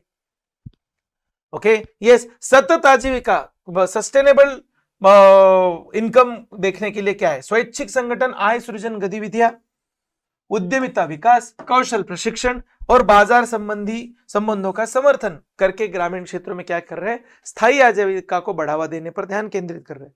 प्रौद्योगिकी अपनाना, प्रौद्योगिकी अपनाने में हम क्या कर रहे हैं, ओके, तो जिसमें मोबाइल एप्लीकेशन, डिजिटल प्लेटफॉर्म, सूचना और संचार प्रौद्योगिकी, इन टूल्स का हम क्या कर रहे हैं, यूज कर रहे हैं। फिर उसके बाद में जलवायु लचीलापन, ओके, यस, देखो जलवायु परिवर्तन, ग्रामीण आजीविका पर इसके प्रभाव के बारे में बढ़ती चिंताओं के साथ स्वैच्छिक संगठन अपने विकास हस्तक्षेपों में जलवायु लचीलापन और अनुकूलन रणनीतियों को एकीकृत कर रहे हैं।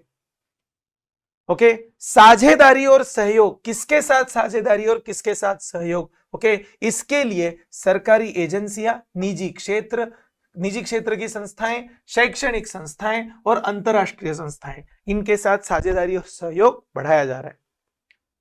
बराबर है। वकालत और नीति प्रभाव, स्वैच्छिक संगठन गरीब समर्थक नीतियों को बढ़ावा देने, संसाधन जुटाने और ग्रामीण विकास के लिए एक सक्षम वातावरण बनाने के लिए वकालत और नीति को प्रभावित करने वाली गतिविधियों में लगे हुए हैं। बराबर है, ओके, यस। अब यहां पर थोड़ा सा और देखते हैं, ओके, मध्य प्रदेश में जनजातियों की स्थिति क्या है, ओके, ये इकोनॉमी का पार्ट नहीं है, ओके, यस। तो ये पेपर में जितने इकोनॉमी के सवाल थे उतने सारे सवाल हम लोगों ने देखे हैं, ओके। सिर्फ इतना ही नहीं, उन सभी सवालों को जवाब लिखने का स्ट्रेटेजी क्या होना चाहिए ये भी आप लोगों को मैंने एक्सप्लेन किया है, ओके। अगर इसको इतना अच्छे से आप लिखोगे तो आपको बहुत अच्छे मार्क्स आएंगे और बहुत अच्छे से आप पढ़ पाओगे, ओके। चलो यहाँ पे रुकते हैं, अच्छे से पढ़ाई करो, अच्छे से लिखो, आने वाला जो मेंस है वो मेंस आपको बहुत अच्छे मार्क्स दिलवाएगा। सिर्फ एकदम सिंपल शब्दों में कोशिश कीजिएगा कि आपने 11 मार्क के लिए इनफ आंसर्स लिखे हैं कि नहीं, 5 मार्क के लिए इनफ आंसर लिखा है कि नहीं, 3 मार्क के लिए इनफ आंसर लिखा है कि नहीं। आंसर के साइज पे मत जाइए, नंबर ऑफ पॉइंट्स आपने कितने लिखे उस पे जाइए। नंबर ऑफ पॉइंट्स की रचना आपकी ऐसी होनी चाहिए कि आपको 3 मार्कर में एटलीस्ट 6 पॉइंट्स, 5 मार्कर्स में एटलीस्ट 10 पॉइंट्स और 11 मार्कर में एटलीस्ट 20 to 25 पॉइंट्स आपको वहां पे लिखते आने चाहिए, ओके, यस। अच्छे से लिखिए, अच्छे से सॉल्व कीजिए। All the best.